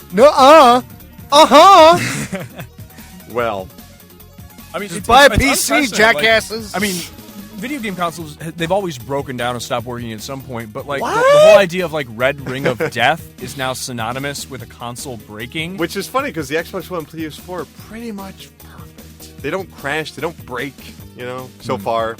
Yeah, I know it's only been a year and a half. Give We'll it time. see. Give it time. Yeah. Yeah, I don't think Red Ring of Death started right away. Oh, within the first year. It was just fucking hell, man. Let's move on to Oddworld New and Tasty, which is officially coming to the Xbox One on March 27th. See, now this is a game that I feel actually deserved an HD remaster because it didn't come out in the last It's 4 only years. 20 years old. Yeah. Oh, okay. I'm just waiting for my HD remaster of Apocalypse starring Bruce Willis. Which, of course, that game, eventually they took that game's engine and created the very first Tony Hawk. That's a true story. Man, I had to dig deep for a random PS1 game. That was good. I really... Apparently, Bruce Lot of Willis hard was finance. drunk the whole time. But then again, he's always drunk. Let's move on to Xbox One's Sling app, which is offering For $20 a month, a number of channels, and there's no gold required, so you don't need Xbox Gold. You can have ESPN, ESPN2, TNT, TBS, Food Network, HGTV, Cartoon Network, Disney Channel, so many things for an extra $5 against Sports Extra, Kids Extra, News and Info Extra, and Hollywood Extra. But I can't watch live sports on that, can I? Like if there's a football game or something, like if there's Monday Night Football on ESPN or something, I can't watch that. I mean, possibly. I'm not sure where they are right There's now. a with thing for that. They do have ABC on there, so possibly. It'll probably get blacked out. We don't know yet. We'll find out. Are there commercials? Oh, yeah. Yeah, there's commercials. Oh, well, then you can probably watch it. A PlayStation View, however, PlayStation View is going to be $50 fucking a month. That's spelled like... Do I get a massage with hot oil with that, or what? You do get 50 channels as opposed to like the only 12 to 13 channels you get with the other one. So 50 channels, including CBS, CBS Plus, Cozy TV, Exodus, Fox, My Network, NBC, Telemundo Network, Animal Planet, BET, Bravo, Cartoon, Adult Swim, CBS, CMT, CNBC, CNN, Comedy Central, Destination America, Discovery Channel, Discovery Family, DIY, Esquire, Food Network, Fox Business, Fox News Network, Fox Sports 2, FX, FXX, HGTV, HLN, Investigation, Discovery, MSNBC, MTV, MTV2, Nat Geo, NBC Sports Network, Nick Jr., Nickelodeon, Nicktoons Own, Oxygen, Science, Spike, Sci-Fi, TBS, TLC, TNT, True TV, Travel Channel, TV Land, US Network, and VH1. So USA Network means I'll probably get it because I want to watch Raw. Holy shit. Why don't you... Just get cable. I know, it's $50 fucking a month. I don't know, Basic guys. cable is probably like, it's what, less 40? if you get your internet I'm a bundle. cord cutter. And no, but if I'm you a have, cord cutter. but if you have basic cable and PSN goes down, you can still fucking watch TV. But I'm a cord cutter. Okay, No, you're not. If you need to pay for a service to watch TV, you're not a cord cutter. I'll just stream it off of some weird BBC site. Forget it. Yeah, there's a lot of weird sites you can just stream American television. Thanks, Breaking Bad. Anyway, PlayStation apparently brought in $3.1 billion. Billion with a B, folks, in the third quarter. Of course, that's not profit because, hey, they got to pay the bills too. But that's very good news for Sony, who is having a little bit problem with dying. Yeah, they made, what'd you say, $3.1 billion? Just PlayStation. No, I mean Sony as a whole. Oh, shut up. All right, I see where you're going there. Hey, by the way... Because it's only PlayStation that's making money. Speaking of 2010 re-releases, God of War 3 is for going to be fuck's remastered sake. at 60 frames a second and 1080p. Did either of you guys ever play all the way through God of War 3? Yes. I played all three of them. Let's not say anything, but I loved the last hour of that game. It blew my mind. I thought it was amazing. The whole game was good. I've never seen a game do that. I mean, it took advantage of the power of the PS3 in a way. It took advantage of children and had them God killing damn it. Greek gods. Every time I try to have a cohesive thought, Colin. Okay, go on. It took advantage of the hardware in a way that no game on the PS3 had up to that point. I still With think... those sweeping fight scenes where the camera would be really far away and show you how Man. massive this arena was, and it was a good game. One of the best games It does of last not generation. need to fucking be re-released. It does. No, it does not need a remaster of us all right. treatment. Listen, it's gonna be on July 14th, so it's not like they're gonna build it up, and it's only $40. Isn't Just it come out with always the God only of War $40? collection, where they take all the God of War collections and the new remastered Dude, one and put them together. honestly, Yeah, so it's the God of War collection, God of War 3, and then God of War, what is it, The Origins PSPs, or some yeah, shit? whatever well, that shit there's like God of War Ascension. You forgot about that one, which is also released on PS3 and the multiplayer component. But you're probably talking about the two PSP games. Which were bundled together. Yeah, and then the Which- God of War wait, collection, shit, which do I is own 1 and that? 2. By the way, the God of War series is actually 10 years old this week. I totally forgot about that. I'm not even joking. It's 2005. That's a fun fact. Yeah, which I remember playing it being like, NFF, that's shut up. I remember playing that game and being like, holy shit, quick timer events. Shenmue is back. Like, not even kidding. HSQT Shenmue. Honestly, God of War 3, I can't wait. I love God of War 3. It is.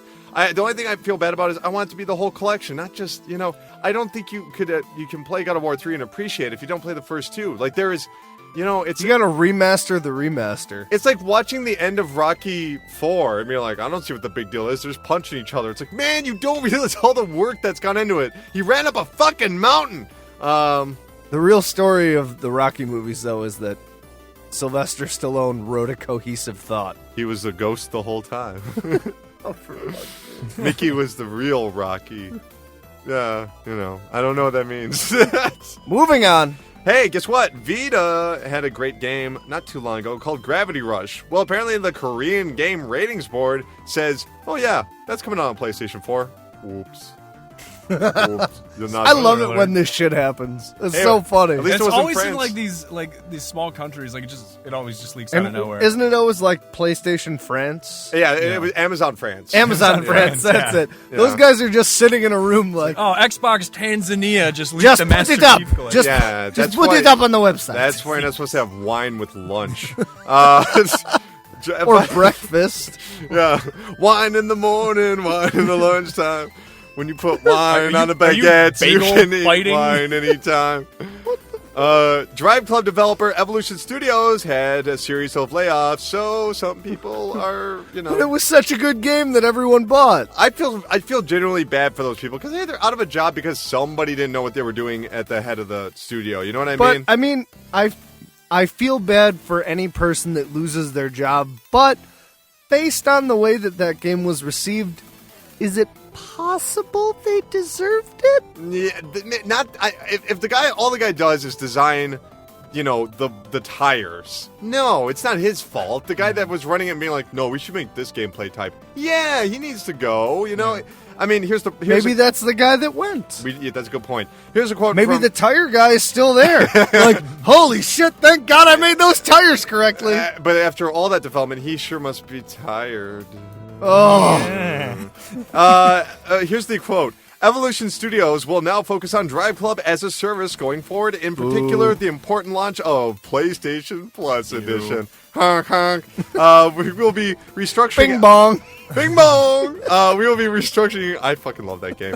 We'll be restructuring Evolution Studios to ensure that SCEWWS, and in particular Evolution Studios, are in the best position to achieve these goals. Or as they put it, the BPTATG.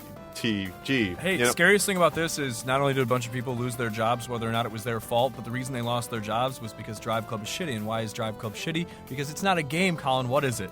A service. It's a service. Thank you, sir. Isn't the scary part that these people lost their jobs because the game is bad, and their solution is to spend more time on the bad game? Well, they gotta... Well, Isn't that that is kind of scary. The game is a service. Well, by the way, the game was supposed to be out in 2013 and was delayed a whole year, so that's always a fun little fact. By the way, Deep Down, the upcoming Capcom game for the PlayStation 4, is aiming for a number of interesting graphical updates, taking advantage of the most recent hardware. The senior manager of consumer games developer Teruki Miyashita.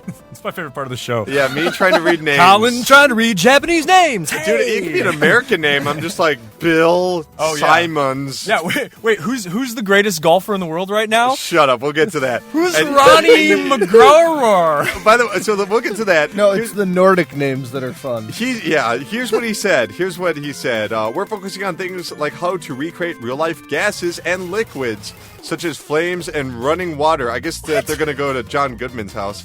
In addition, we can now portray... It's a gas joke. In addition, we can now portray minute details, such as the degree of rust in weapons and dirt on pieces of cloth. Creating a feeling of realism is critical, and this holds true for the sounds. For instance, the voices of the mementos, emotions, come from the TV speakers at first. But after you pick up a certain object, you can hear the voices come from the controller in your hands. Never mind, we're skipping the story. Make a game that's fun to play, you fucking idiots. Here's something I've never said before. This game is great, but if only I could see individual specks of dirt on my clothing, then it would be better. The team has passion. Just be happy. That's great. For them. What? That's great.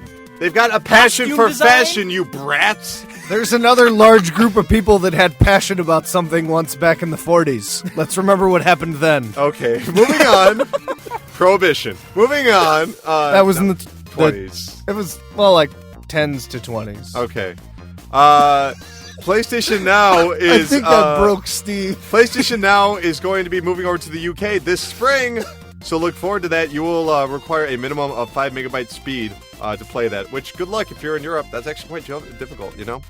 The TV show Powers on PlayStation had a bit of a mock-up of a video chat using the PlayStation. Some people said, is this feature actually going to come to PlayStation 4 using our PlayStation camera? And the answer is no. This was a PIP mock-up of a video chat through a TV for an episode of Powers.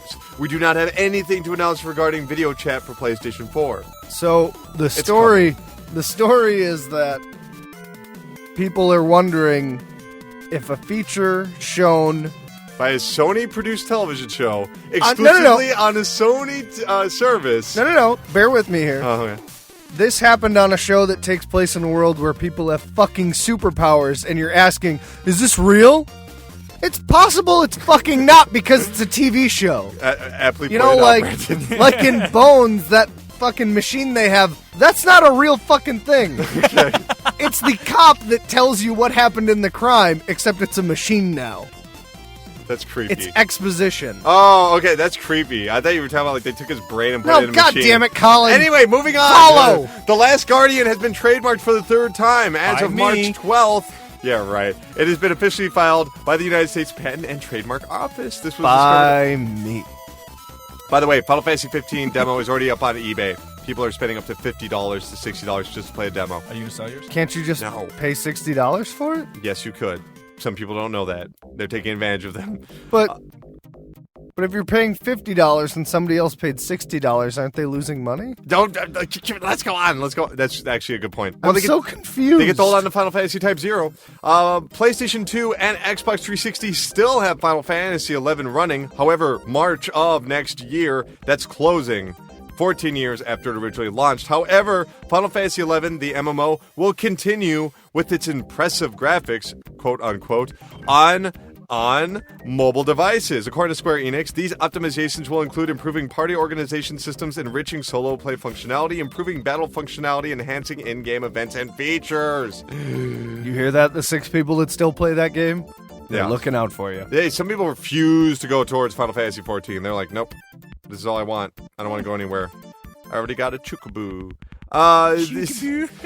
Square Enix president has officially teased at a new Final Fantasy. Officially teasing. I don't know if that's terminology. Yosuke Masuda said, for the financial 2015, I think we have a considerable amount of high-end games both inside and outside the country. Starting with Final Fantasy 15, we'll be putting out news for Japanese RPGs. I think we have a little surprise, too. What an official tease. A little tease. By the way, Final Fantasy 11 will live on PC, as everything does. Ugh. Blah. Blah. Battlefield Hardline had some connectivity problems on Xbox One. Why? Because PlayStation 4 is better. No, that's not true. That's not true. You want to know why? Because there was a DDoS attack on Xbox Live. Boo!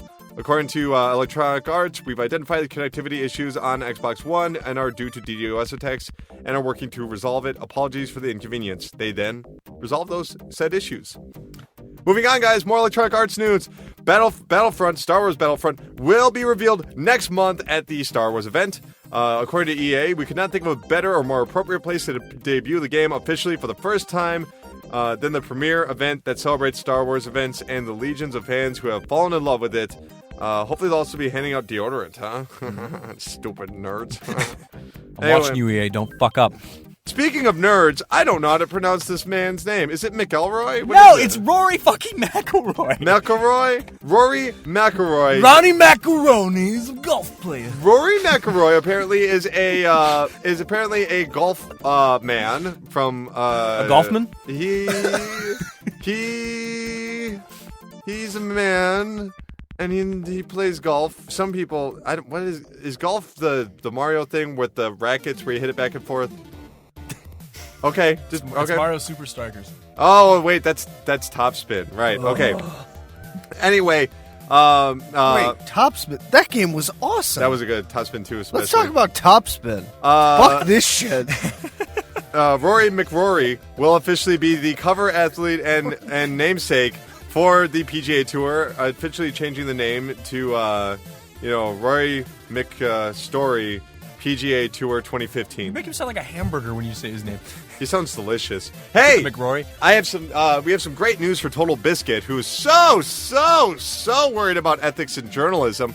Steam is now Actually, that's what it's about. That's a hot take. Steam has officially said that you will now be required to disclose paid endorsements. According to them, they have to clearly indicate the source, which is to promote or endorse a product, service, or event in exchange for money, free games, or another initiative. Wait, I can get games for free? If you are an obnoxious British twerp, maybe. Hello? Yeah.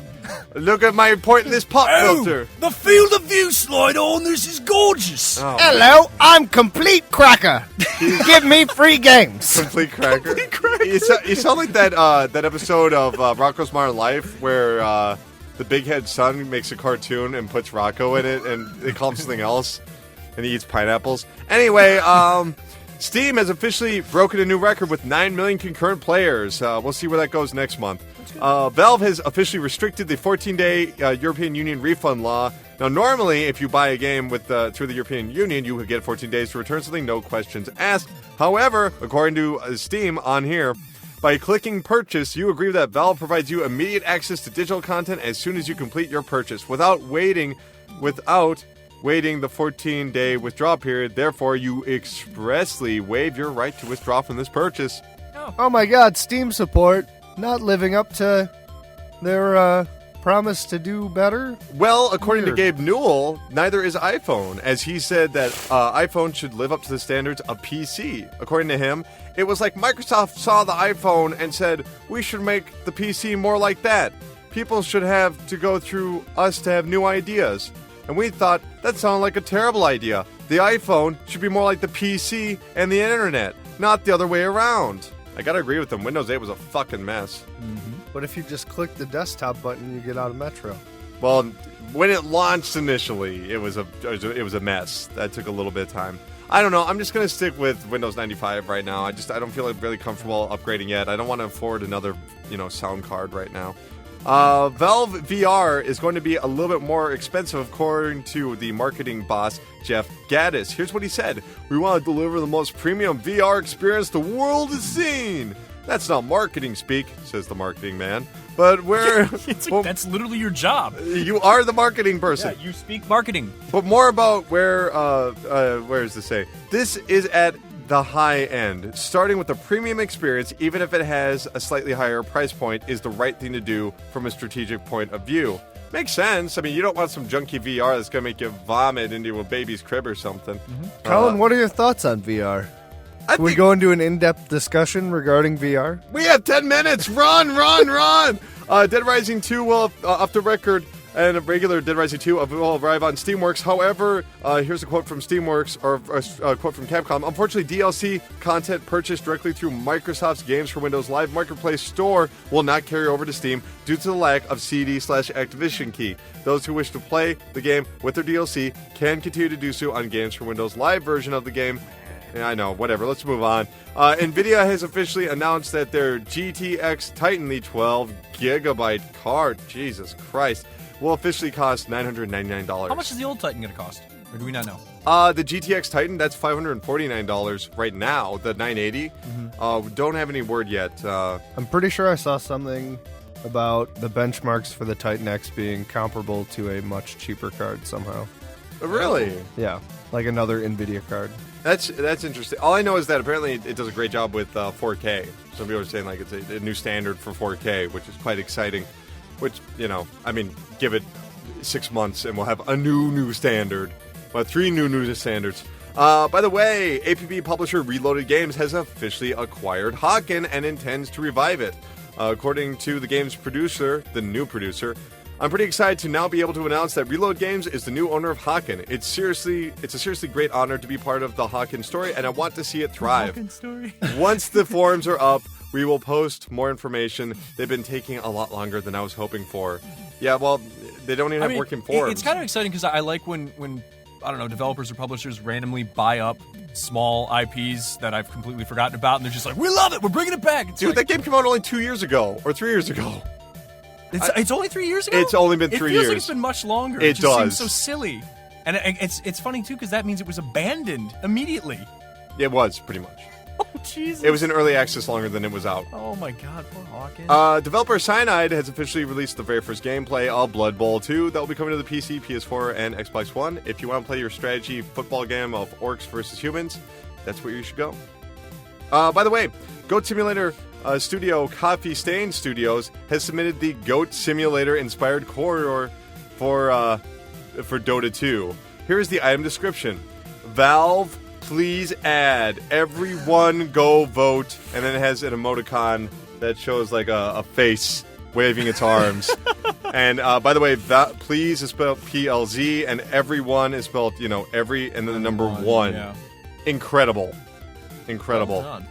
Hearthstone will be coming to the iPhone sooner or later, and according to Eric Dodds, one of the principal designers, when you start a match on phone, you could be playing someone on another phone, someone on a tablet, or on a PC. Who knows? It's all one big ecosystem. He also said he's not sure how much data it's going to use, or how it's going to affect battery life. Well, I can tell you Hearthstone drains the shit out of the battery on my tablet, so... Good Plug luck. it in, it doesn't. Oh. Pro tip. You guys are so helpful. Thank God. You're like Leo Laporte. Are you one of the screensavers? Oh, But God. the problem is, I was just watching old videos of Call for Help where that guy was so sleep deprived he started cracking up on Tech TV around like 3 p.m. Do you know what I'm talking about? No. Where he's like, I'm sorry guys, I was just eating my nuts. Almonds, folks. It's going to be me in like 10 minutes. Okay, we'll hurry up. Okay, right. The StarCraft story will possibly conclude, more than likely conclude, with Legacy of the Void. According to Blizzard, StarCraft will live on as a universe. We hope to explore some other aspects of the universe, but the storyline that was set up in StarCraft 1 and continued in StarCraft 2 will resolve in Legacy of the Void. All of those main characters will reach a nice, satisfying conclusion. Moving on, 6 Lucasfilm classics have reappeared on Good Old Games. Those include Indiana Jones and the Emperor's Tomb, Outlaws, Alien Mind Members, and Zack McCracken. Excellent. The Dig and... by the way, Farming Simulator will be coming to Xbox One and PlayStation 4, Woo! Xbox 360. Let's thresh some wheat! May 19th, everybody. Apple TV might be Apple's Internet TV might be introduced later this year and might only cost $30 to $40 to stream a lot of channels. We can read them all off? No. Cutting the cord. According to Eric Pope of Harmonix, Rock Band 4 will run at 1080p and 60 frames a second. According to Pope, I know there's a vocal group of players that want to hear that, but what to me is more exciting is the online infrastructure of the consoles. It will open up a lot of opportunities for us to support the game in more timely ways. Very exciting.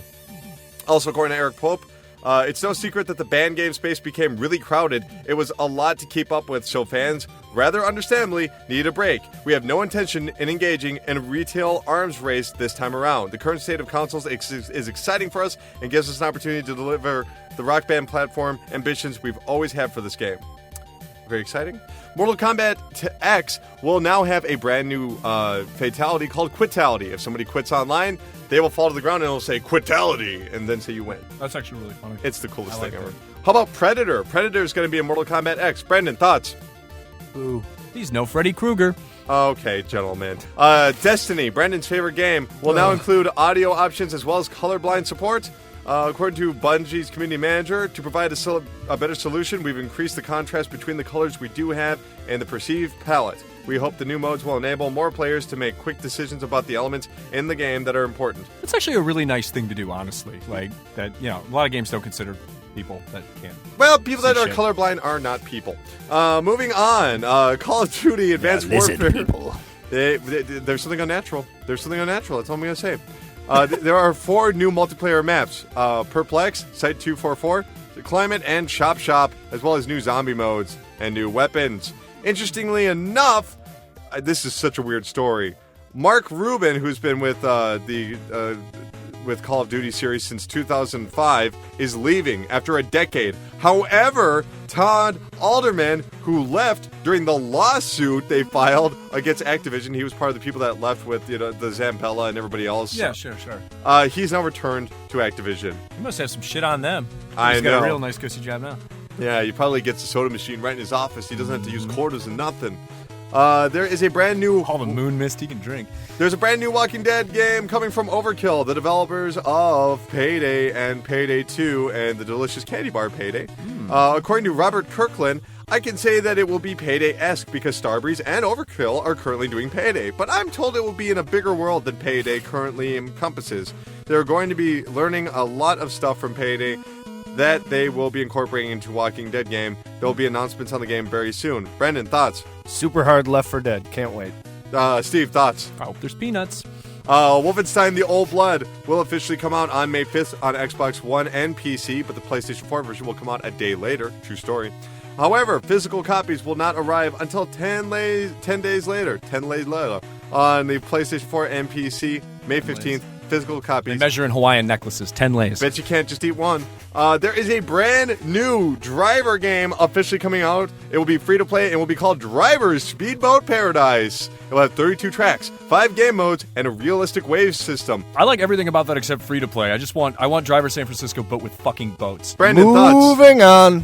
No. We have the quote for what the game is about. In the game, players embody a young and reckless powerboat driver in the quest for fame and fortune, who is persuaded by iconic driver character John Tanner into a mission to bring down the mafia. As racers rub elbows with criminals and kingpins, they will learn to accelerate, steer, and drift on realistic waves that change in height, power, and frequency in real time. I had to read that. I'm sorry. I stand by my previous statement. That's amazing. They called the guy from Driver iconic? Yeah. Did anyone play Driver? Drive Trier? The Drip Tree. Oh, I remember that. Yeah. Yeah, that was an abortion. Although there are a lot of great videos online. A lot of great videos.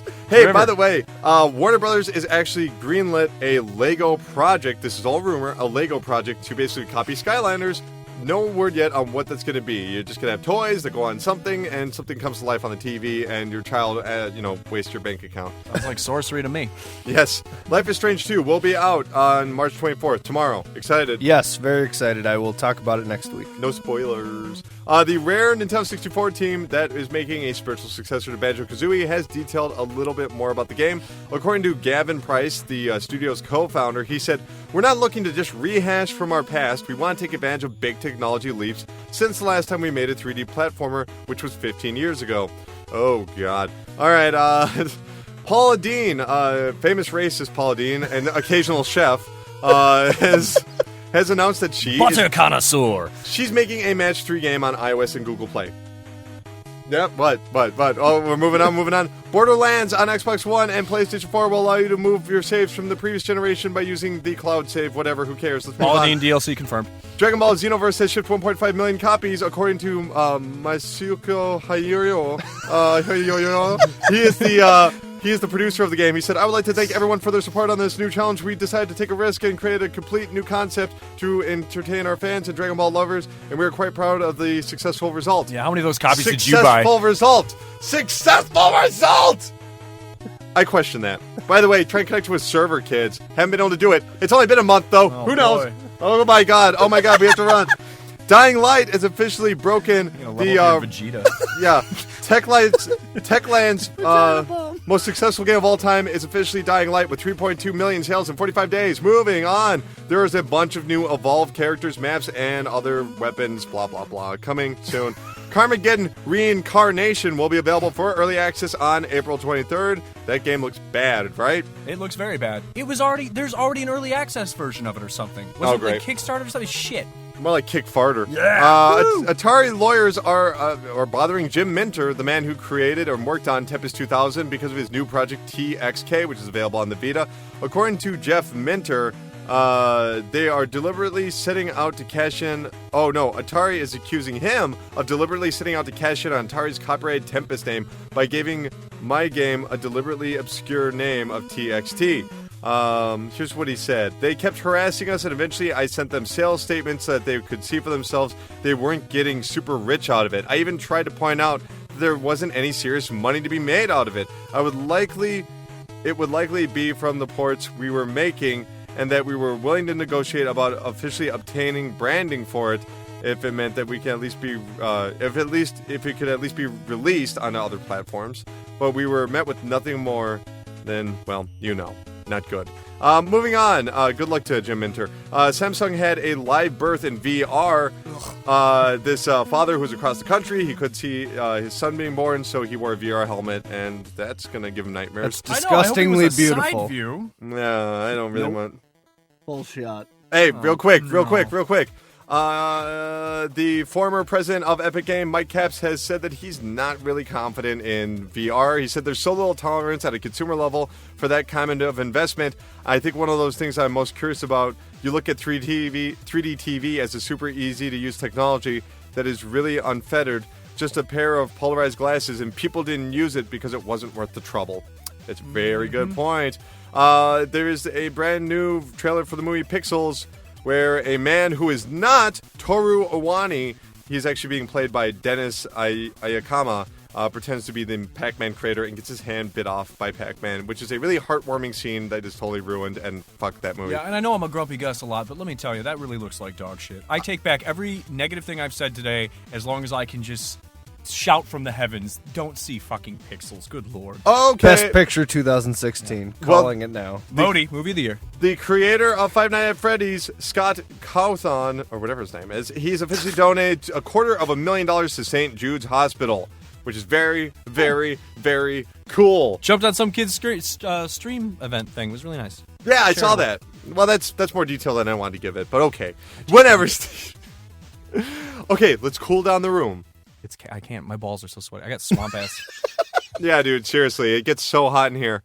I mean, I'm more worried about how this podcast is going to sound just because, like, normally we don't have this much music because it's going to go from no music in the beginning to music to then music for the end of the show. I feel like there's not going to be enough of a break. So I'm putting this pointless space right here so when music comes back on, it actually feels like something. So I'm wasting everyone's time. Do you understand what I'm saying? I have no idea what you're saying. Well, listen to the show because it's time to close out the show and the music is back.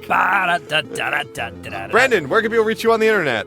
At Brandon Jonathan on Twitter and Brandon Snow with a 0 in Snow on Steam. Okay, fantastic. Where can people reach you on the internet, Steve? You can reach me on Twitter at Steve Cuff.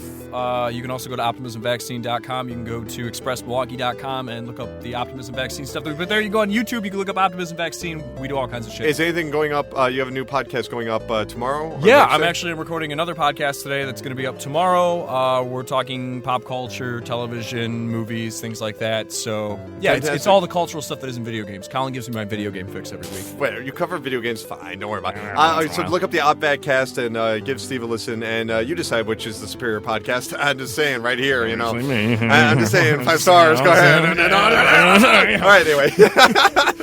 We should just start beef. We should have podcast beef. I like both. Okay, moving on.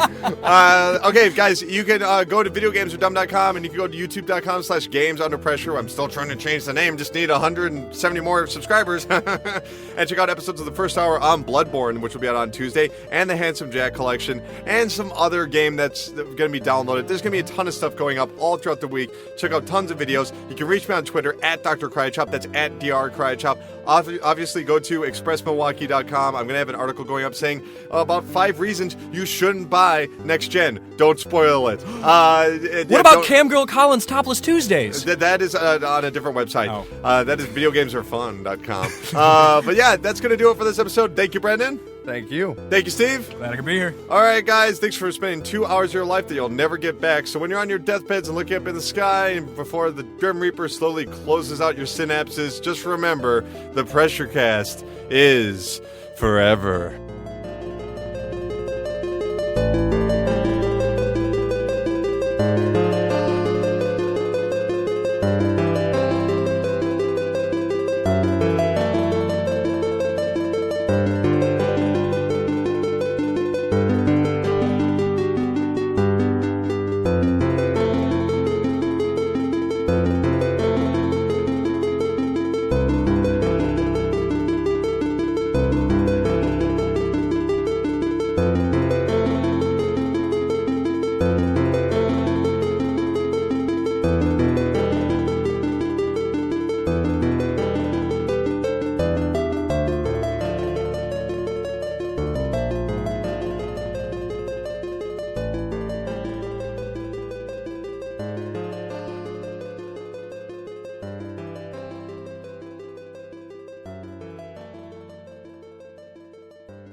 PressureCast, weekly video game news podcast, is solely owned and operated by Colin Tanner. Guests of the PressureCast are not employees or freelancers of Colin Tanner, the PressureCast, or VideoGamesAreDumb.com, and are not paid. Music featured on the PressureCast is property of their respective owners, and no infringement is intended. For more information, email pressurecast@gmail.com.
Motherfucker. I came to play. Motherfucker.